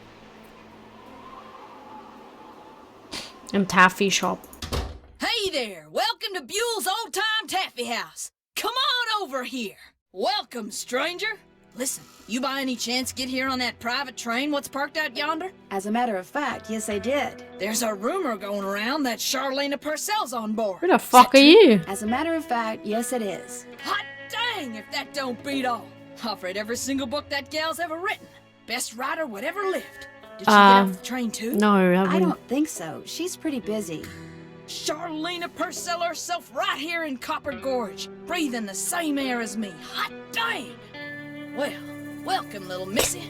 Go on in. See, and she's take a fan. of what life was like during the heyday of Copper Gorge, whilst you sample some of our delicious homemade saltwater taffy. Okay, so this is meant to be a woman, I assume, based on the voice. What is that body shape?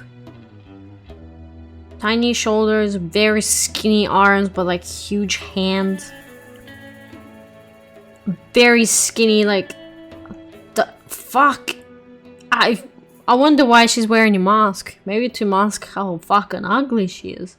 Sample? As in free sample? Some taffy on a stick will cost you 2 tokens, which you can get by winning both those games over there. How much does it cost to play them? Well, ain't you the little penny pincher? Fact of the matter is they're free. Unless you go messing with the artifacts I got in here. Do that and you'll be headfirst in the nearest snowdrift before you know what hit you. Are you Buell? Do I sound like a Buell to you? Sorry, the costume kinda, threw me off. Oh, right. Sometimes I forget I'm wearing this thing. Buell How was do you my forget? great-uncle. This building used to be his general store. During the glory days back in the 80s. How do you forget you're wearing he it? commenced a pawnbrokering. So the miners Copper Gorge was crawling with back then could Crazy raise some cash bitch. to pay for grub and tools and such. But pretty soon, the mining boom went bust. And there was Uncle Buell, stuck with a whole store full of junk. Only it wasn't junk to him. Debris from lost lives and broken dreams, what he called it. He couldn't bring himself to get rid of it. So, he passed it on to his kin. My great-granddaddy's the one who come up with the idea of turning the place into a tourist attraction. Oh, Do you by any chance have any of Jake Hurley's things in here? Jake who? Hurley, he was a miner. I think he may have left a lamp and a pickaxe with your great-great-uncle. Never heard of him. Of course, that don't mean his stuff's not here. Just means you're just gonna have to look around and see for yourself. But remember, Susie Q, don't touch. Pleasure talking to you. Be right here if you got any questions. yeah, I'd rather not talk to you, sorry.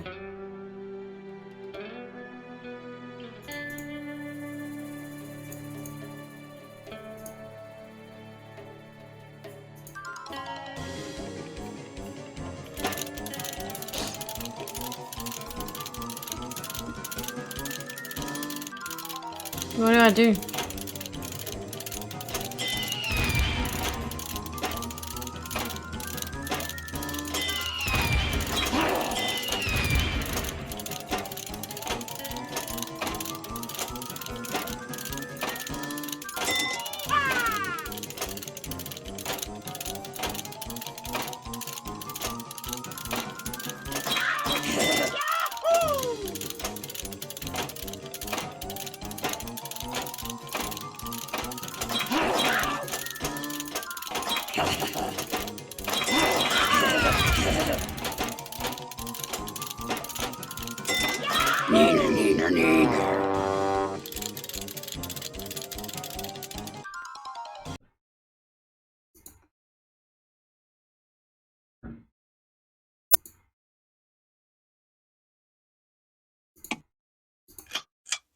Do I like a bet on horses?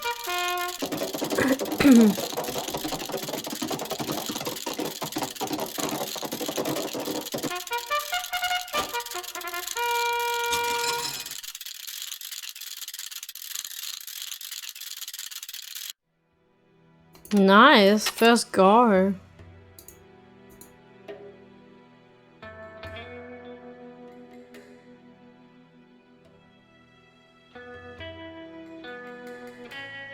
This looks just like the insignia I saw on the train. I'll bet this was Jake's trunk. Nice. I see. You ain't touching anything over there, are you, missy? Oops, I'd better go ask permission before I mess with this. Nah, I wasn't touching nothing, don't worry. Something tells me I better not go in there without permission. You still here? Do you know what's in that old trunk over there? Why? You ain't been fooling with it, have you? Oh no, No. of course not. No, I just thought it might contain the lamp and pickaxe that I asked you about before. Well, if it does, you can forget about him, 'cause it's locked. None of my kin have ever been able to figure out how to open it. Not even my cousin Alvin, and he went to junior college. Would it be okay if I tried to open it? Well, now I certainly ain't Thought she was gonna gonna let say you he break went it to open, jail. if that's what you're getting at. Oh no, I would never use force, believe me. But in order to try to get it open, I would have to, touch it. Nope, sorry, not gonna happen, little missy. Unless... Unless... Tell you what, you get Charlene Purcell to come in here so's I can shake her hand, and I'll let you fiddle with that trunk till the cows come home. You know what? I've got a better idea. Now, what could be better than me coming face to face with the lady who writes the finest literature this here country's ever seen? Well, that's just it. If you were to just meet her, you'd have nothing to show for it. Afterwards, she'd go her way and you go yours, and that would be it. But if you were to, say, get her autograph, well, then you'd have something to hang on the wall and brag about. Okay. Make it so's I can meet her and get her autograph. Oh, but the thing is, she's on a deadline, and if you take her away from her writing, she may fall behind. And if she falls behind, her publisher may pull the plug. And if her publisher pulls the plug, it could ruin her career. Do you really want to risk ruining Charlene Purcell's career? Good heavens, of course not. All right. You just get me Charlene's autograph, and you got a deal. Just make sure she uses my name. I want it real personal-like. You bet. And your name is? Fatima, with an F. None of that weirdo PH stuff. Okay, Fatima. I'll be right back. So it is a woman. Fatima. Okay.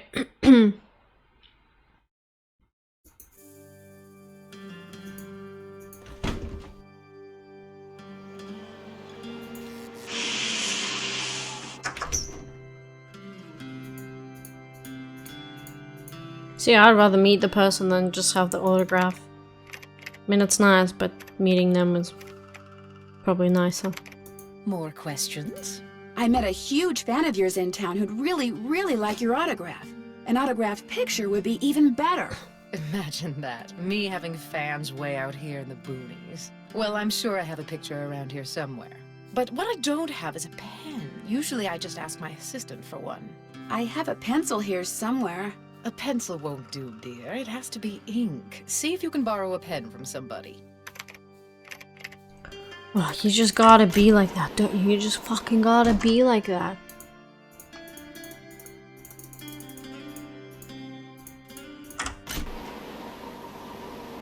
How does a writer not have a pen? What's up? I really, really need a pen. Could I borrow one from you? Sorry. I won't keep you any longer. Goodbye. Sorry, I don't have one, or sorry, I don't want to give you one. Dino, help me. Ah, I can't stay mad at a fellow detective. What do you need? You're the one who pulled it. Yeah. First, I want to borrow a pen, though. Do you by any chance have a pen I could borrow? Why, I'm surprised at you. Don't you know that every detective should carry a pen? Actually, I carry a pencil. Well, as it happens, I got lots of pens. Tell you what, if you can play that Leaping Lizards game I found over there and do better than I did when I played it, which shouldn't be that hard seeing as how smart you are, I'll give you a pen. Go pass. What do you say? Sounds good to me. Okay, the object of the Fuck game is to off. get rid of as many lizards as you can by jumping them with other lizards until you can't jump anymore. Last time I played, I wound up with just 5 lizards. If you can wind up with only 4, the pen's yours. Why?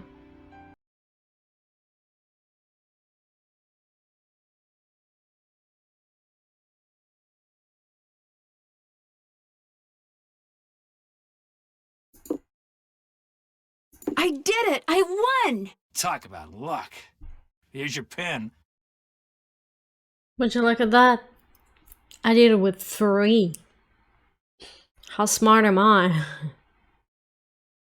Thank you for your shitty What pen. else can I do for you? You're the one who pulled that emergency brake, aren't you? Dickhead. Me? What, are you joking? Care to explain how packing material from the box those thermometers were in wound up on the floor over there? You're just some teenage nobody. I don't have to listen to this. You're right, you don't. Neither do the other passengers. But unless you give me a good reason not to, I think I'll tell them anyway. Look, maybe I was a little Uh-huh. hasty, pointing a finger at the ghost guy like that. Maybe all those lies people have been spreading are starting to get to me. Maybe I thought it would help if I got a little positive press by solving a crime aboard a haunted train. Maybe I apologize. And, maybe you can see fit not to let any of this go beyond this room?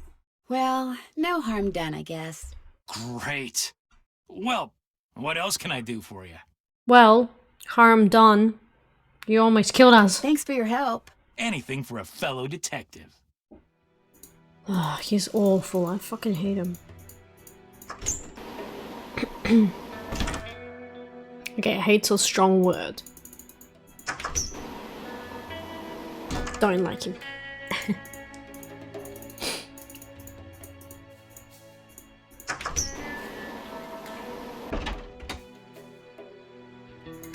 Here's your Have you stupid found a pen pen. so I can autograph that picture? I got it from Tino. You can keep it. If you could have it say, to Fatima, that'd be great. There you go. Lovely. Anything else? I'll let you get back to your writing. All right then. That's a horrible picture. Just saying. This must be how Lori disappeared. Interesting, huh? Hey, Nancy. What?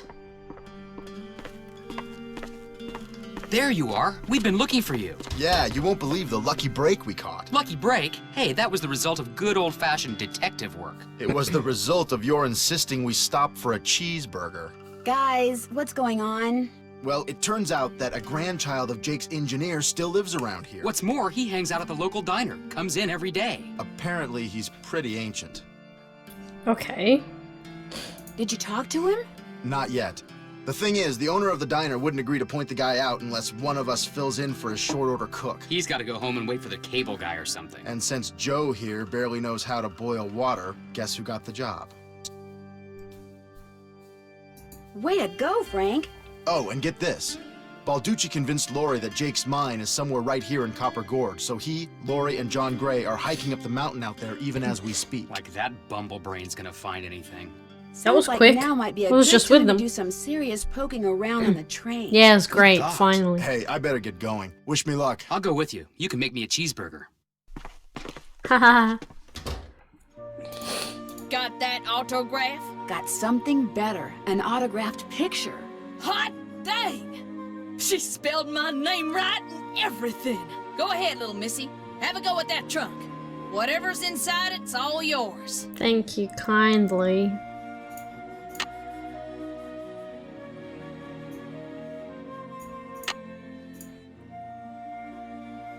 Do I seriously have to remember?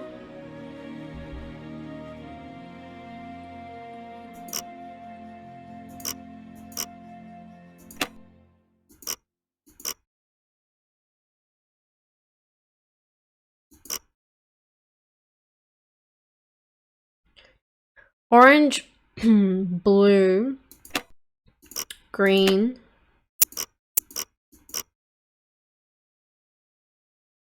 red, purple, yellow?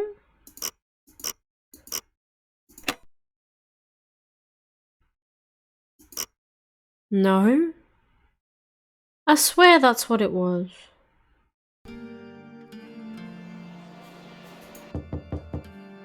Yes, You startled me. Do you work here? I do. Are you looking for someone? What the hell? Yes, Camille Hurley. You can go She more died places? back in the 1800s. Ah, Camille. Beautiful crypt, wonderful view, good drainage. Whoever buried her must have loved her very much. May I go inside it? You may, but unfortunately you can't. Why not? I accidentally dropped the key down the grate that's in front of the crypt. If you can retrieve it, you can keep it. I'm having another one made. But if you do Wow. go into the crypt, just remember, you won't be alone. Sure. That's fucking creepy, bro. Well, there's the key. I need something long and sticky. Let me guess. Can't get in without a key. Long and sticky. Fucks me. Where else can I go? Train. Alright, let's do that piano puzzle. Finally. Oh, and take the gem from Tino and shit.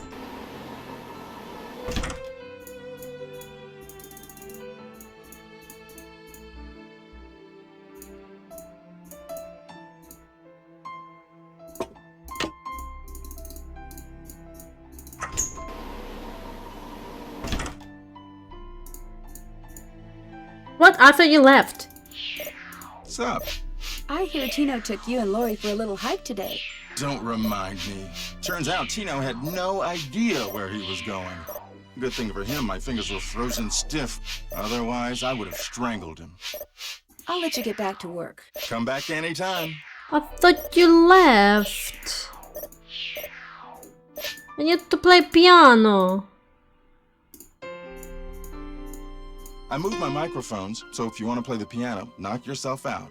Thank you. Wow, wow, thank you kindly. You only decided to move them and now, did you?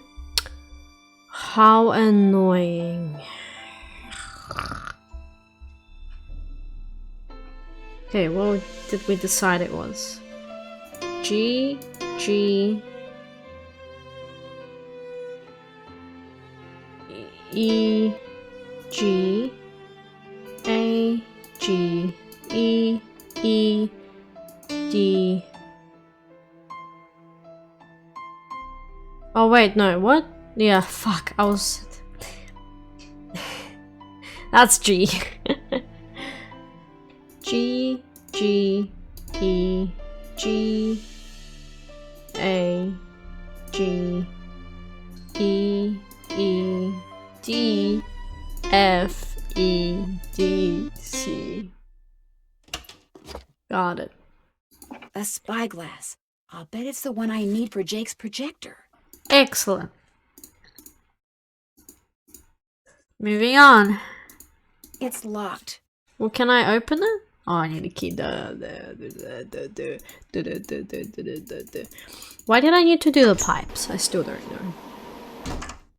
No fucking clue.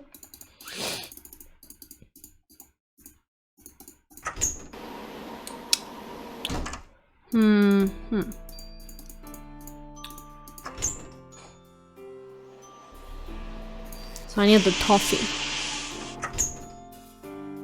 Well, I don't know how the frick I can get it with that stupid game. Seriously, I have to win it? I'm not a fan.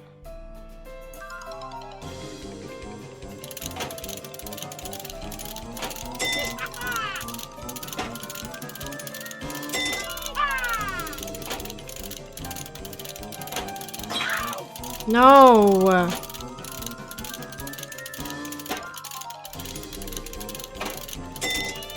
No, not the snake.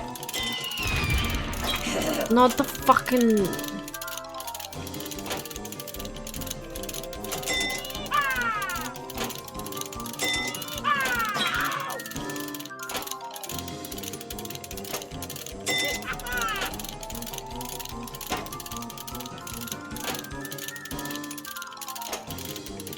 Seriously?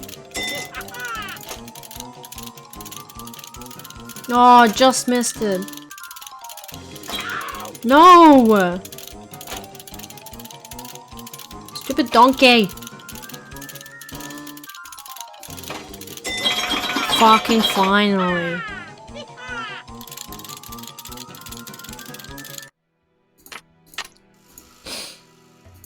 Bruh. Looks like to get some tapping on a stick, I'm going to need 2 different tokens. Yeah, that's not what I need.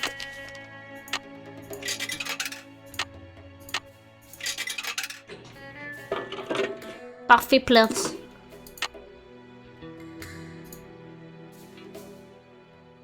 And because apparently in the game logic world, it's sticky enough to pick up keys and shit. Yeah.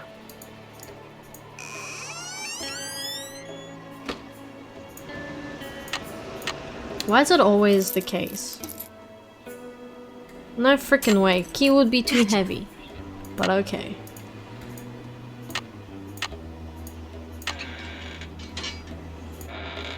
Oh, gloomy.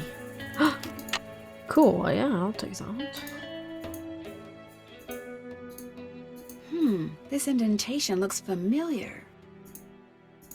What's the color thingy? In the letter he wrote to his niece, Jake said she should go to Camille's grave and let Camille's goodness rub off on her. Rub as in rubbing, maybe? I need paper. That's why I have a pencil. I need something that'll help me make sense out of all those lines. Okay. Guess Charlena has paper. PB.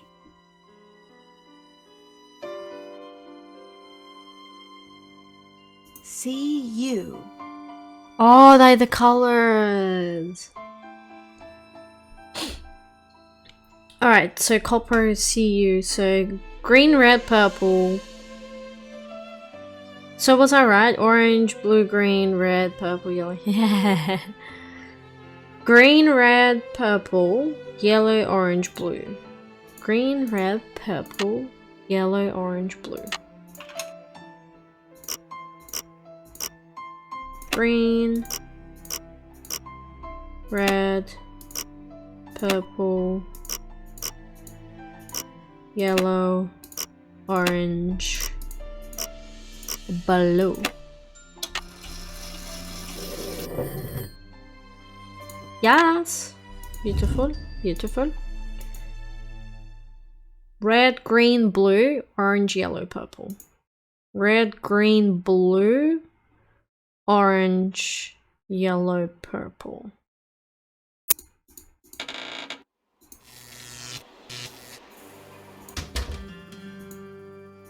Something fits in here. Red, green, blue, orange. Fuck.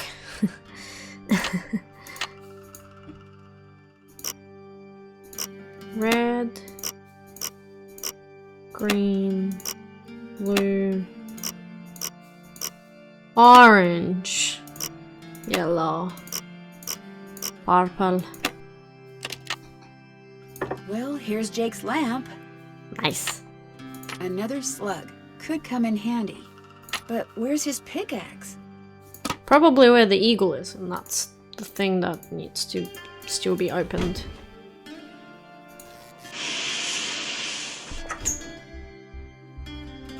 Okay. I need paper. More questions? You didn't go on Tino's expedition to Jake's mine? Please. The man barely knows where his head is. If he's the one who finds that mine, I'll eat my laptop. Okay, I want to see that. I'll let you get back to your writing. Let me know if you run across anything juicy. Ooh.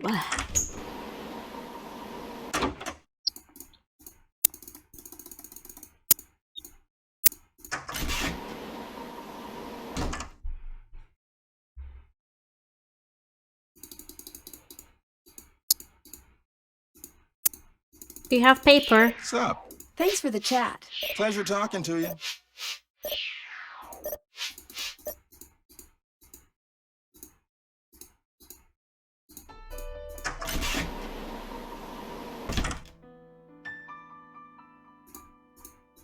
Do you have paper?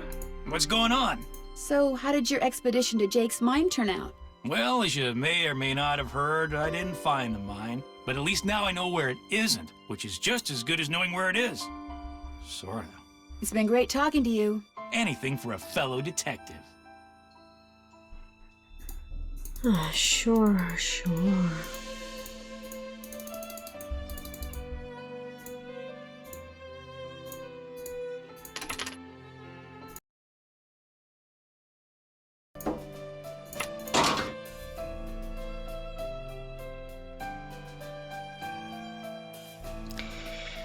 Nah, I don't understand how it works. Honestly, I don't. I have no fucking clue.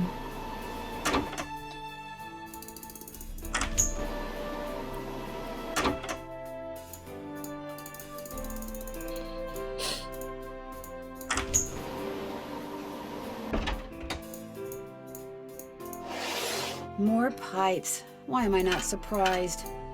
Your favorite.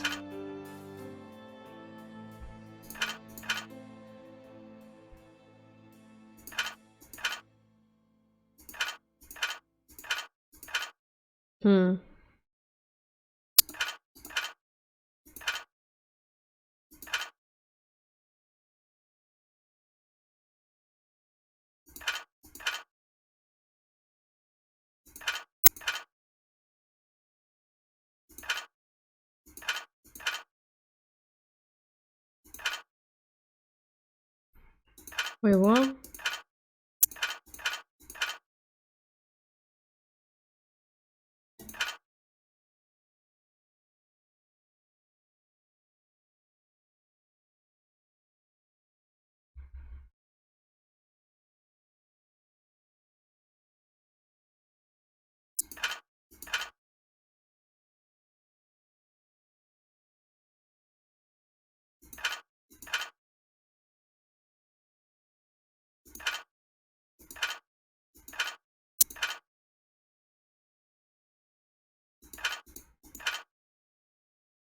Mm-hmm.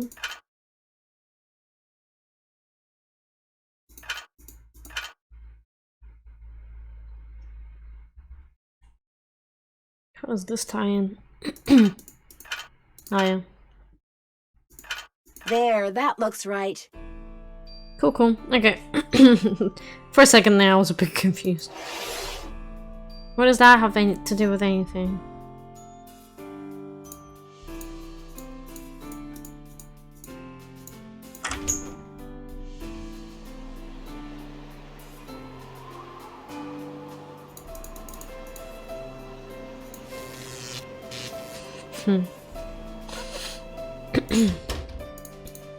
Got paper? Welcome back.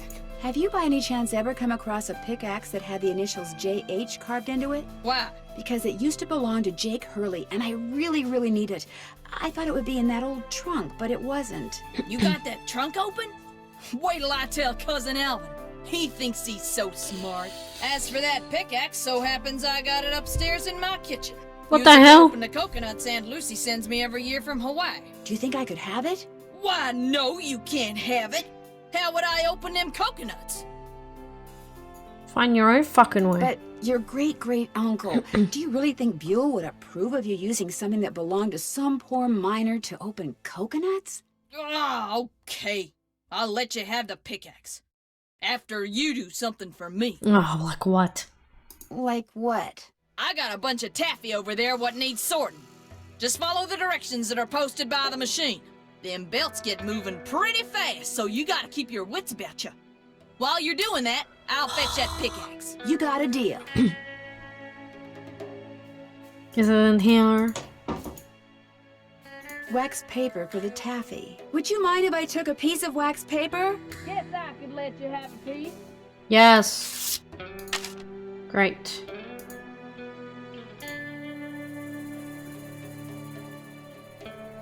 Banana is obviously yellow. Mango's orange. Strawberries red. Apple, blueberry, grape. Rejects. Okay. Pretty straightforward.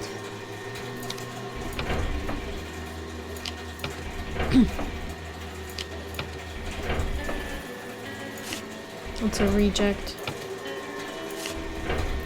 Strawberry. And blueberries here, that's a reject. Banana. She reckons they move fast. Not fast enough, honestly.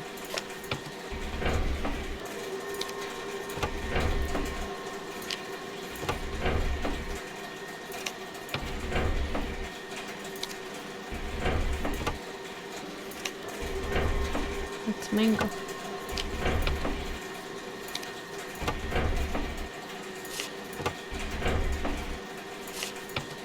Three, 2, 1. Yes, indeedy. Give me that Got that X. taffy sorted? No problem. That was easy. You sneak any That was freebies hard. while you were at it? Come on, Nancy. Oh no, I would never do that. Well, ain't you the goody two-shoes? Truth is, wouldn't have minded too much if you had, long as you fessed up to it. Here's the pickaxe. Well, I can always Cracked go the back handle and pretty eat bad some. on the last batch of coconuts. You sure you want it? Positive. Bruh. How hard are the coconuts to fucking crack? Damn. Who uses a pickaxe to do that? There you go. Don't hurt yourself. I won't. Thank you. She's such a loony. Looney Tune. What? Hello? Hey, it's Frank. I'm in the kitchen of the diner playing short order cook. Has that grandchild of Jake's engineer showed up yet? Just came in with this lady who's even older than he is. And get this, he's a retired miner, so every time I finish an order and ring the pickup bell, he thinks it's the mine shaft elevator bell. And for some reason it makes him start telling his lady friend about his grandfather. You mean you ring the bell and he starts talking about James Thurston? Exactly. Of course, 5 seconds later, he's rambling on about something totally unrelated, but I just fill an order, ring the bell, and ding, he picks up right where he left off. That is, unless I fill the order wrong and the waitress chews me out. She's got a voice like a chainsaw. Very distracting. Sounds like you better keep your ears open and your nose to the grindstone. I am. I really want to hear her voice now. Well, good luck. Thanks. Talk to you soon. Should we fuck up and want to hear it?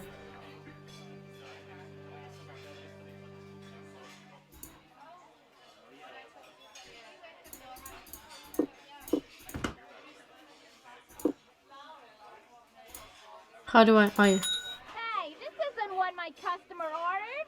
Come on, you back there in the kitchen, pay attention. Make me another one, fast. And do it right this time. Ooh-wee, that Sally's got some voice on her, doesn't she? I wouldn't say it's like a chainsaw, but okay. Onion, jalapenos, hot mustard, bacon, cheese. Onion, jalapeno, peppers, hot mustard, bacon, and shaz. Ding dong. So do you know what you want to order yet, Edna? I'm still looking. Did I tell you that my granddad was the engineer on a private train owned by one of the richest men that ever passed through Copper Gorge? Jake Hurley was his name. Yes, sir, my granddaddy was Jake's private engineer for more than 25 years. Told my daddy that men don't come any crazier than Jake Hurley, or any nicer. Oh, man, Treated my granddaddy real well, and told him stuff. Real important stuff. Stuff he made my granddaddy swear to never ever forget. Stuff that my granddaddy told my daddy, and that my daddy told me. Why don't you get the egg salad, Edna? Eggs are back to being good for you, you know. Seems like just last year all those scientific types were saying your arteries would clog up if you so much as looked at an egg. But nowadays, well, all of a sudden eggs are chock full of vitamins and proteins, and eating them's not only okay, it's what they recommend. They should either make up their minds or keep their mouths shut. Make eating more pleasant, that's for sure. Yes, sir, Jake Hurley told my granddaddy things he never told another living soul. Not even his wife. I tell you about her, Edna? I don't think so. Camille was her name. Camille Boulet. That's French, you know. Of course, she died so young that poor Jake didn't have time to study anything. According to my granddaddy, one summer day she had a dizzy spell and fell and hit her head. She didn't take well to the heat, see? And sometimes in the summer, when they were going through the desert, why, that train would be Well, the just fucking like an anchovies, oven. bro. Anyway, Granddad said she got right up afterwards and seemed okay. Anchovies so But much a couple better hours than later, shit. Jake found her in her room, dead as a doornail. Now there's another expression that kind of makes you wonder. Dead as a doornail. How can something be dead if it was never alive to begin with? And why a doornail? I don't Why know. not something else that begins with a D, like dish rag or dust mop? Dead as a dust mop. That's kind of got a ring to it, don't you think? No. The way my granddaddy died, that was kind of strange too. I ever tell you how my granddaddy died? No, I don't think you did. My daddy, he came home from school one day to Oh, it's find a a herring. railroad official telling his mom that Granddad been found dead in Blue Moon Canyon, Nevada. He was in the engine of Jake Hurley's train, just kind of slumped over with his hand still on the throttle. The strange thing is, nobody else was on board the train, yet the door to the engine was locked and barred. It was like Granddad was trying to keep someone out, like he was running from something. Like something finally scared him so bad his heart just stopped. Of course, he was in his 60s at the time, and back then that was old. Doesn't seem so old now, does it, Edna? Here I am, pushing 93 and still spry as a spring chicken. Spring chicken! Now where do you suppose that expression came from? Why not Oh. spring goose or summer chicken? Life's just one puzzlement after another, isn't it, Edna? Is that the waitress? I ever tell you about the mine my granddaddy said Jake Chef's Hurley choice. found? Hell the fuck yeah. A couple years before he died, Granddad told my daddy that Jake found a vein in the mountains somewhere and was mining it all by himself, so no one would steal it out from under him. He wouldn't even tell Granddad where the mine was. What he'd do is have Granddad drive the train real slow so he could jump off without Granddad seeing him. Then Granddad would pick him up at a prearranged spot a few days later. Oh, they didn't call him Crazy Jake Hurley for nothing. Speaking of crazy, you see how much Abner's charging for a haircut at that shop of his now? $20! But what's even crazier is people are actually paying him that. I told him the only way I'd pay him $20 would be if I came in with hair down to my knees. He just laughed and said I was a crazy one. $20 for a haircut? What is this world coming to? But the craziest thing Jake Hurley ever did was tell Granddad the secret to finding his mine. He made him swear to tell it to my daddy and nobody else. Eventually my daddy, he told me, and it was so bizarre that I remember it to this day, though I sure don't understand how it'd help anybody find his mine. But since my daddy didn't tell me not to tell anybody, this is what Crazy Jake Hurley told Granddad, word for word. The eye of the tiger is fixed on a star. Zircon lies in fingers that scar. Amethyst floats in a hand from the deep. Citrine is what the foul mouth shall keep. Tourmaline by a soft arm is ensnared. Peridot rests at the foot of the mare. The eye of the tiger is fixed on a star. These 6 gems. Zircon lies in fingers that scar. Amethyst floats in a hand from the deep. Citrine is what the foul mouth shall keep. Tourmaline by a soft arm is ensnared. Peridot rests at the foot of the mare? Frank, are you sure that's what he said? I'm positive. Damn, Frank remembered all that? Are you sure that's all he said? Look, this guy was old, okay? I mean, we're talking Jurassic. And guys that old don't joke around. They don't have time to. What you just heard is what I heard, word for word. Got anything else? I almost forgot. You gotta check this out. It's just an old letter, Frank. You bet it's an old letter. From Samuel Clemens. Oh my gosh, where'd you get this? I found it in the caboose. Apparently he and Jake were pen pals. Wish I had a famous writer for a pen pal.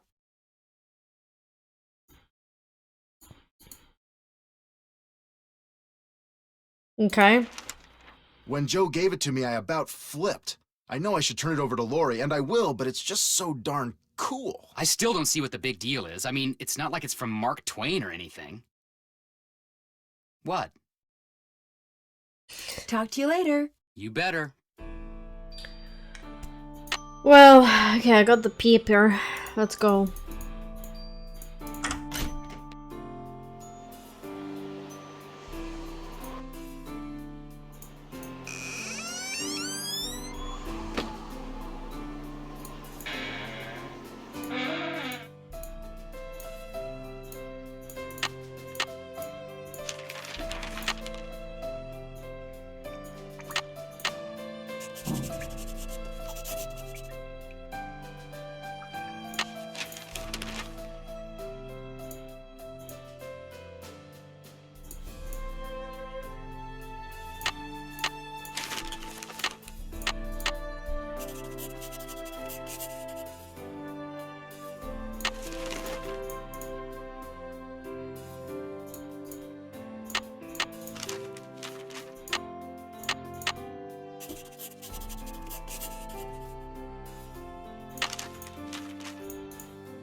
Wisdom, eternity, charity. Oh shit. Purity. Wisdom, charity, purity, eternity. Sure, that makes sense.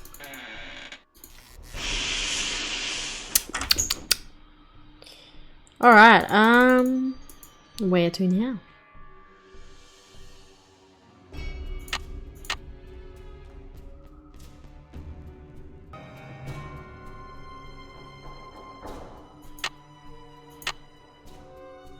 It's these things. So it goes wisdom, charity, eternity, purity.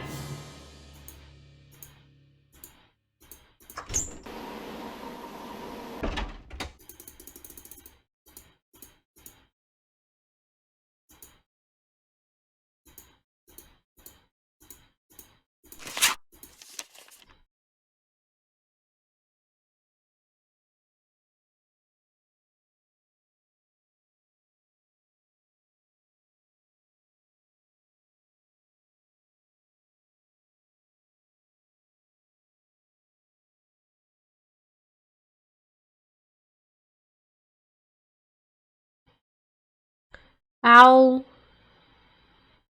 dove,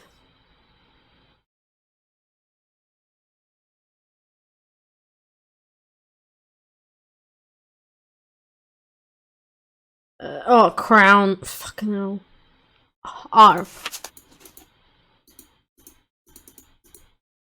That's what the numbers are for. I thought it meant, I thought it meant that. So eagle was 2, not 9. That's my fucking problem. So it goes 7, 9,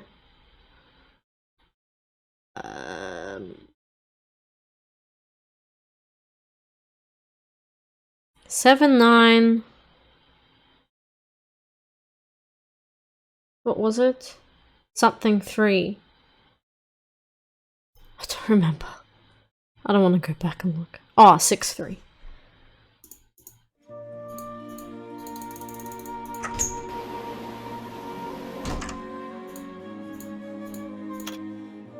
Seven, 9, 6, 3.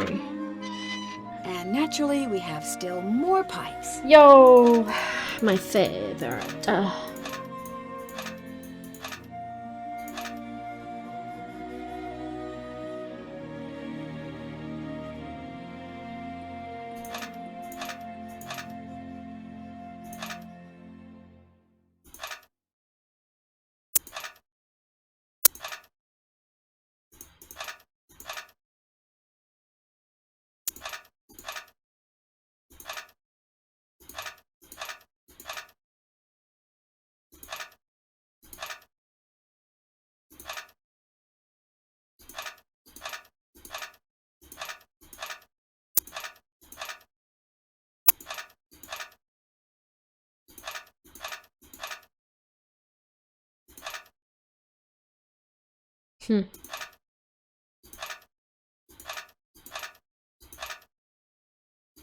That should do it.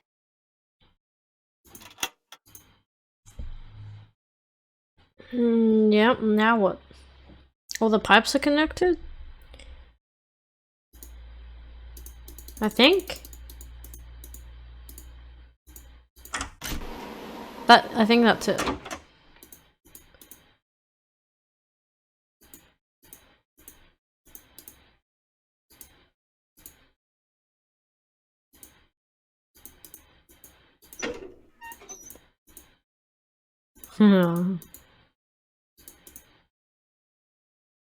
Oh. Sounds like steam from the engine is moving through those pipes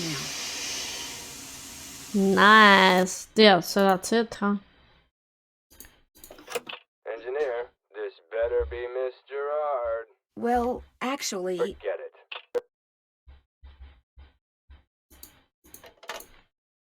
it. So the steam's running through the...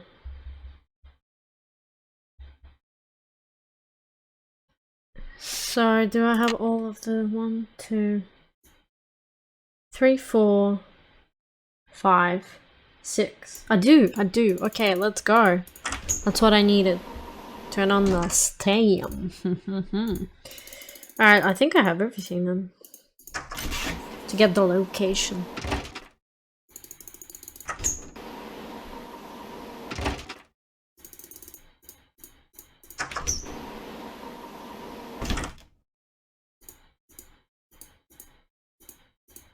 Jake said a spyglass goes here. Okay, here you This go. goes here. I need a lamp. And the lamp goes here. Okay, looks like that goes there. There's still water in it, which means it must be out of carbide. Okay, here you go. Carbide there. There, it should work now. Beautiful. Now what else? I need...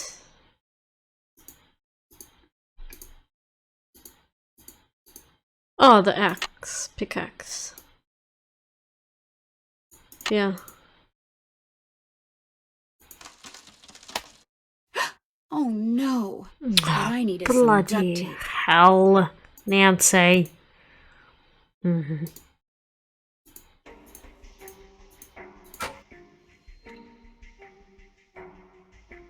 That's where I put the This is where a stone. gemstone goes.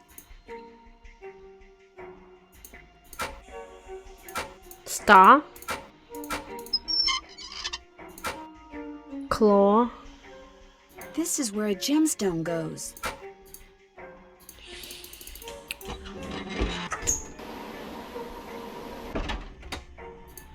Hello.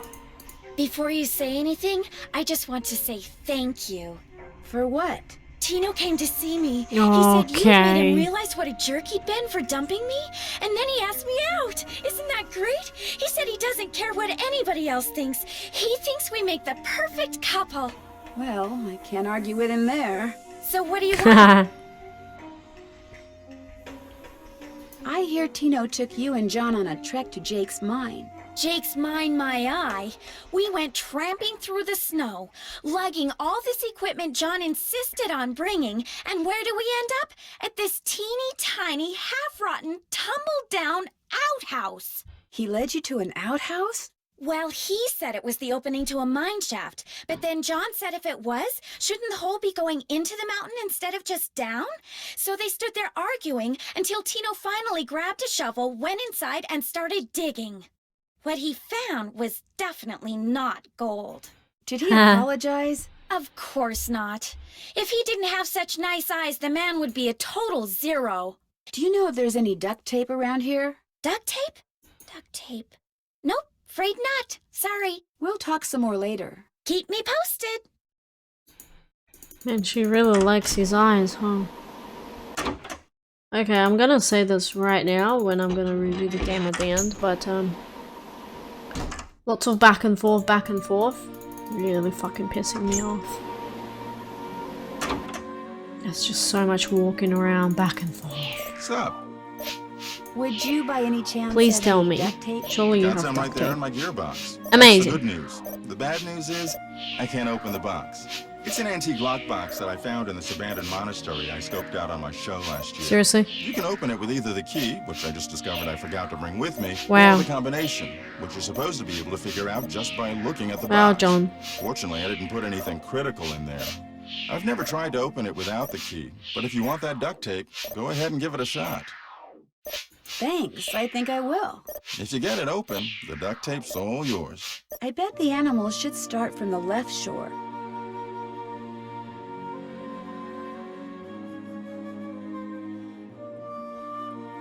Yeah, so that's the start then.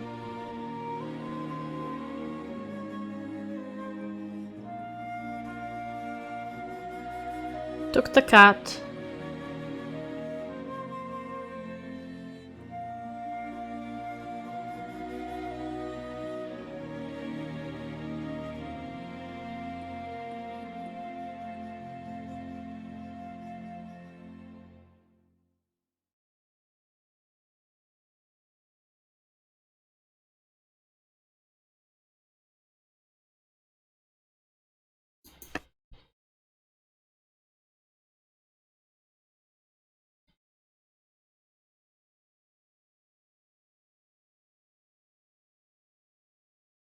Brought the cat over.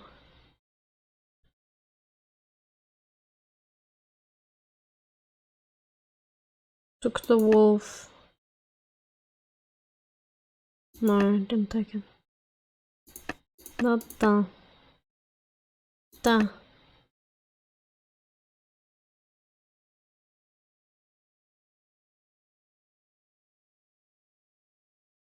Duh.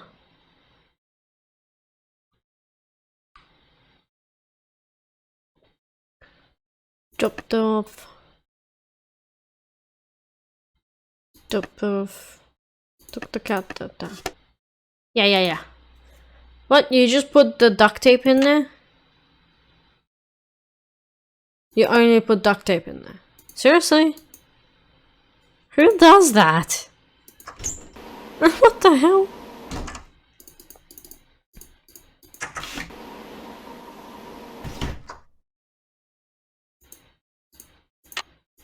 There, good as new. Sorta. Well, let's just say I won't crack coconuts no more. Oh no, I need to put jams in, so. Yeah. Right, I get it. I must be get missing it. something.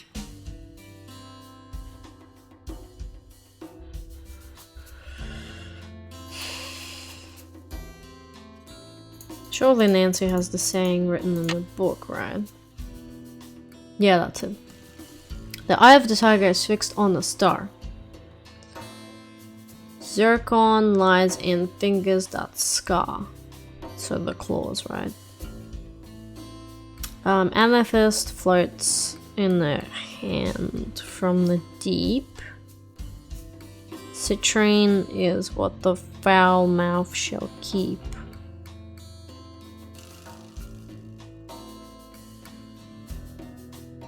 Tourmaline by a soft arm is gnarled. Here, rest on the foot of the mare.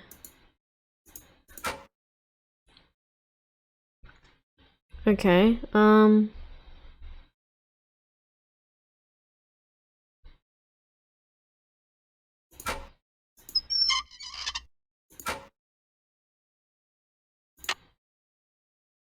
wait, so I know the Eye of the Tiger. I know that one.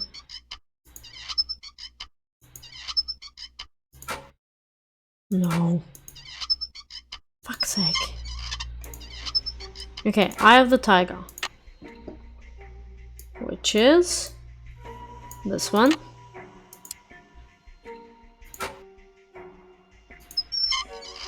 Then it's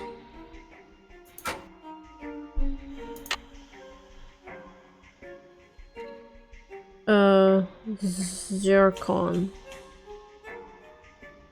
which is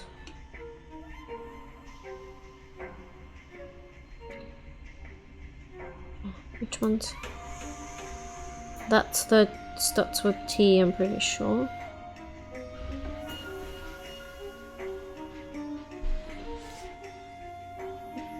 Is that amethyst?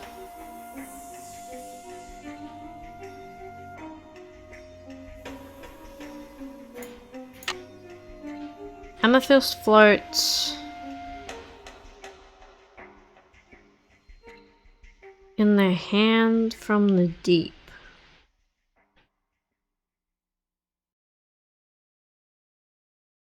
Citrine is what the foul mouth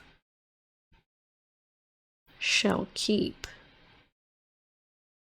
Citrine will be the yellow one.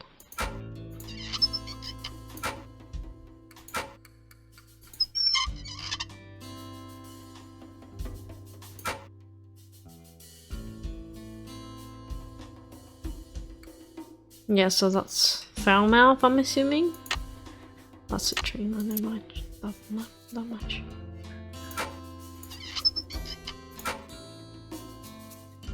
Okay, so that's the floats in their hand from the deep.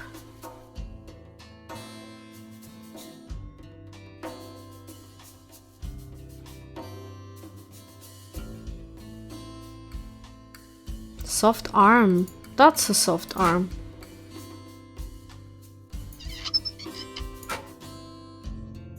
Okay, peridot. Just that. Fuck. Tiger's eye, yes.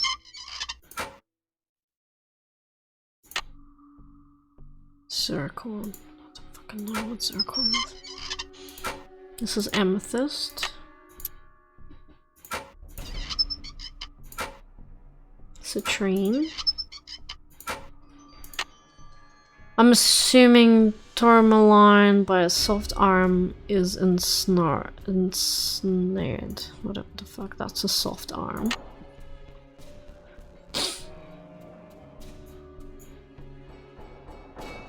I think it's that one. Because I believe in the book it was like the one with the longest name. So this one is this one. Whoa, looks like I did something right. Yay! So that was zircon, the yellow looking gem. That's it, we're done. Magic. Am I smart or what? Doesn't answer too. And we have liftoff. Yes, amazing.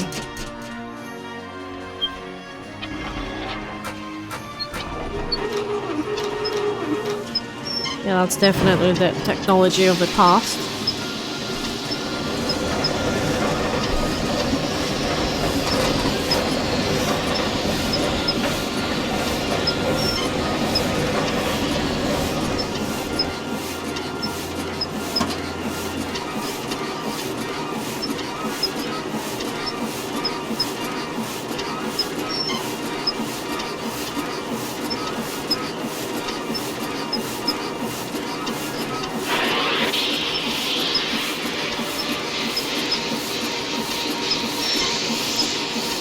Okay.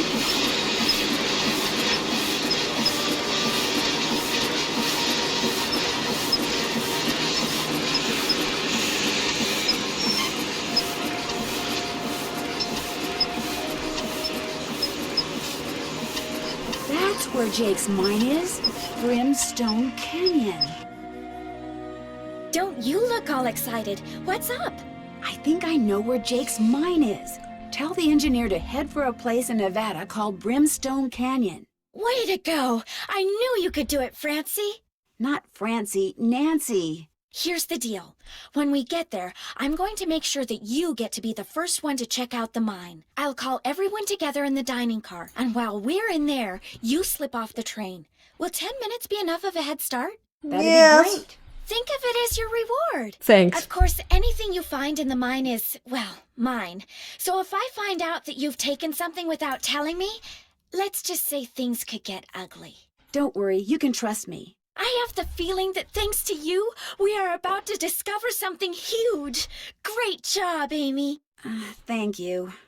Amy's nowhere close to my name.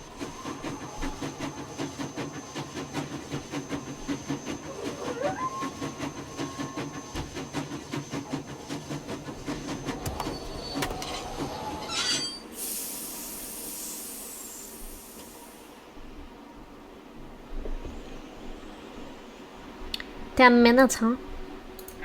Sounds like the train's leaving. Where's it going? Wait, what? Well, Frank and Joe will make sure it comes back for me. I hope. What the hell? Dude, be dirty like that. What the fuck?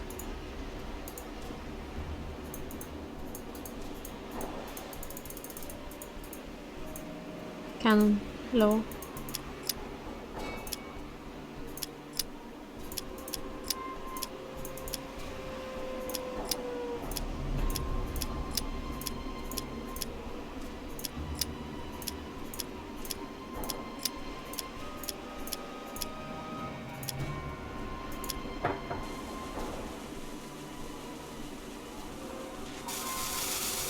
Okay.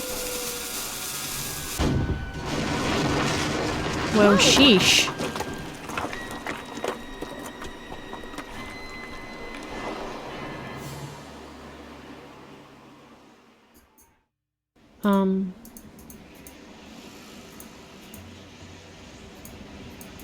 Oh, right. This is the entrance to Jake's mine. Whoa, what's going on here? Jake's color wheel seems to be pointing toward purple. Alright. Wow, glowing lizards. Cool. Oh, But it's weird. It's like in the Shadow Ranch one. Red. Yellow.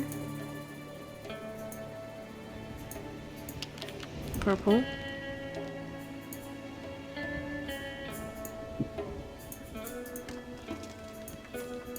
Yeah.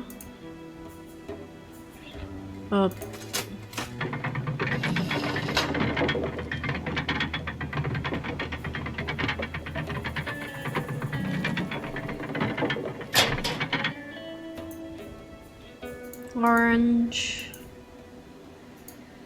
Yeah. Wonder what that's doing there. What is that? Red.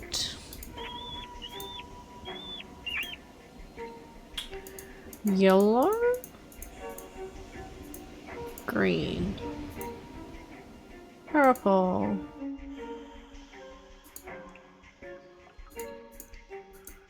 Yellow. Uh-oh. There's some kind of chamber on the other side of those poles. But if I move the wrong one, the ceiling will collapse. Jake was too meticulous not to have left a clue somewhere as to how you're supposed to move them. Son of a bitch. I've seen that symbol before. Uh-oh.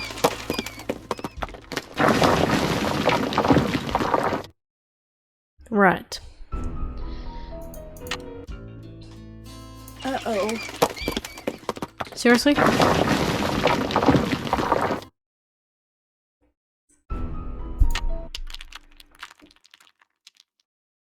I've seen that.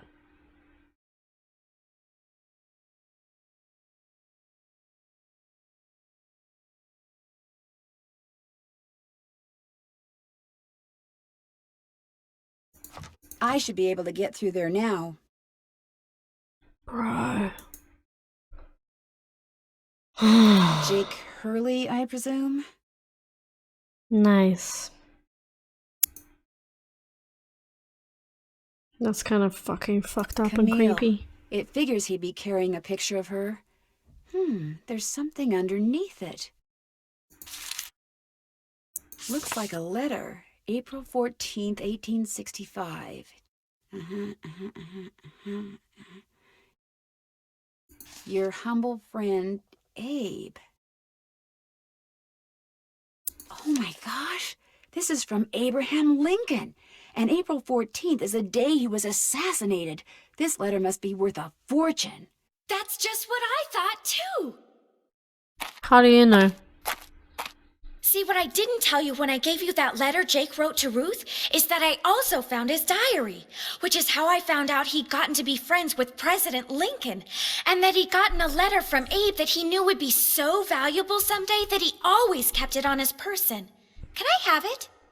Sure.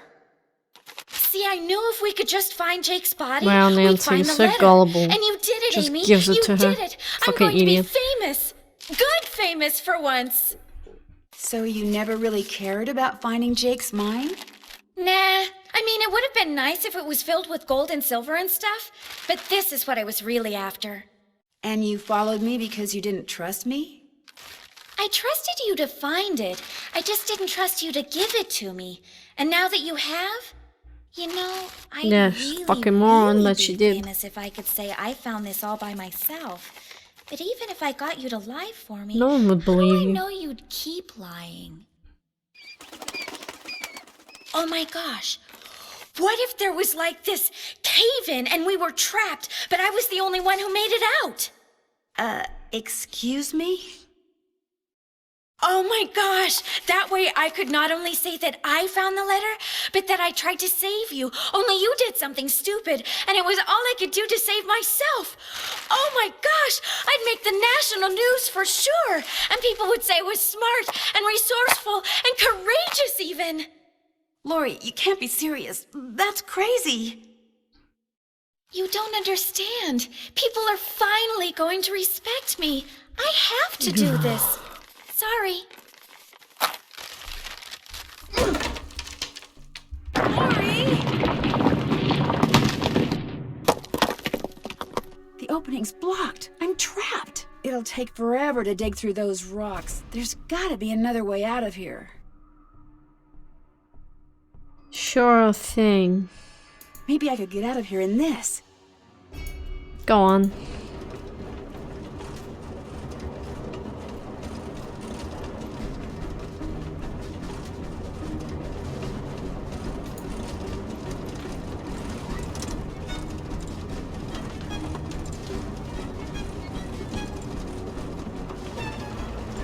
I'm assuming it tells me where the danger is. Just a hunch. Danger is on the left, according to the signs.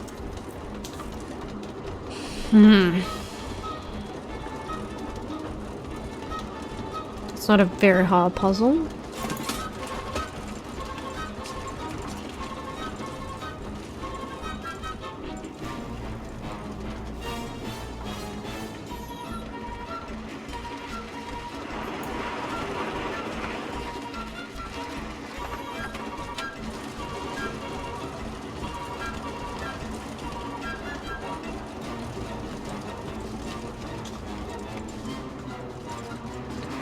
How long is this gonna take? Nah.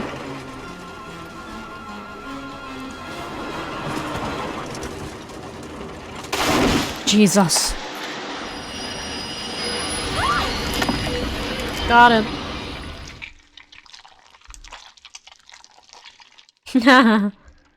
Lori, are you alright? Who cares? Nancy! Is everything okay? It is now. As soon as we discovered you and Lori weren't on the train, we jumped off and hightailed it back here. What the heck's going on? I'm sure Lori will be glad to tell you all about it. Darn you, Natalie! It's Nancy. Dear Hannah, some hostess Lori Gerard turned out to be. When her father heard that she'd tried to seal me up in that mine, he canceled all her credit cards and said that from now on, Lori will have to support herself. She has yet to stop crying. Tino Balducci told reporters that he knew what Lori was up to all along, and said he let Frank, Joe, and me solve the case so we amateurs could enjoy his limelight. Joe was just about to belt him when a big argument broke out between John Gray and Charlena over whether John had really recorded Camille's ghost. She started calling him a crackpot, and then he started calling her a hack. Then, well, let's just say that soon the press was no longer interested in what Tino had to say. As for Jake Hurley, it turns out that his letter from Abe Lincoln is worth a small fortune. Pretty ironic, huh? Jake spent his whole life searching for gold, when all along he possessed something far more valuable. His uncanny knack for making friends. Love, Nancy.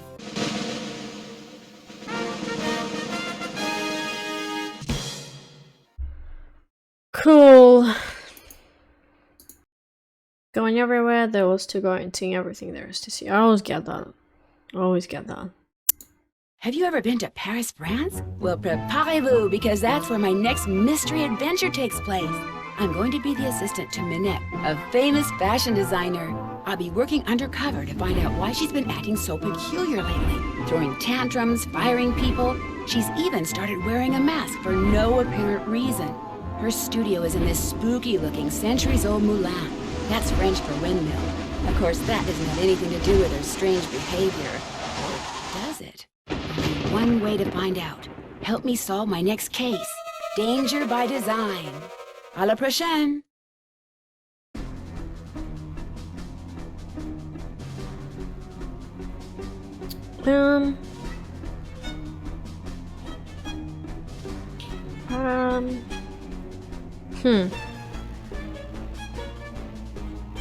This was alright. Not that interesting of a game.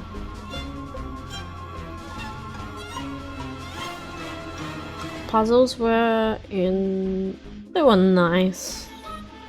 They weren't that interesting. Characters were a lot more here, but you wouldn't really talk to them about anything. And they were all kind of bland. Yeah. None of them got really developed into anything. It was actually a quick game. Like, I solved it so quick.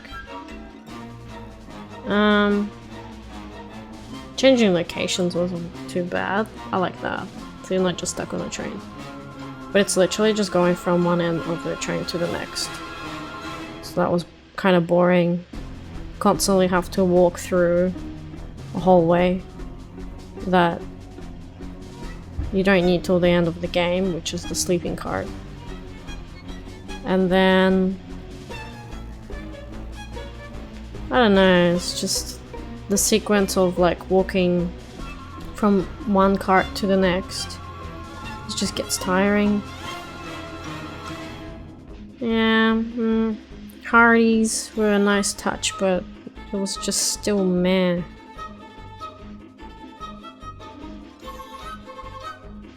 No point having phone contacts at all.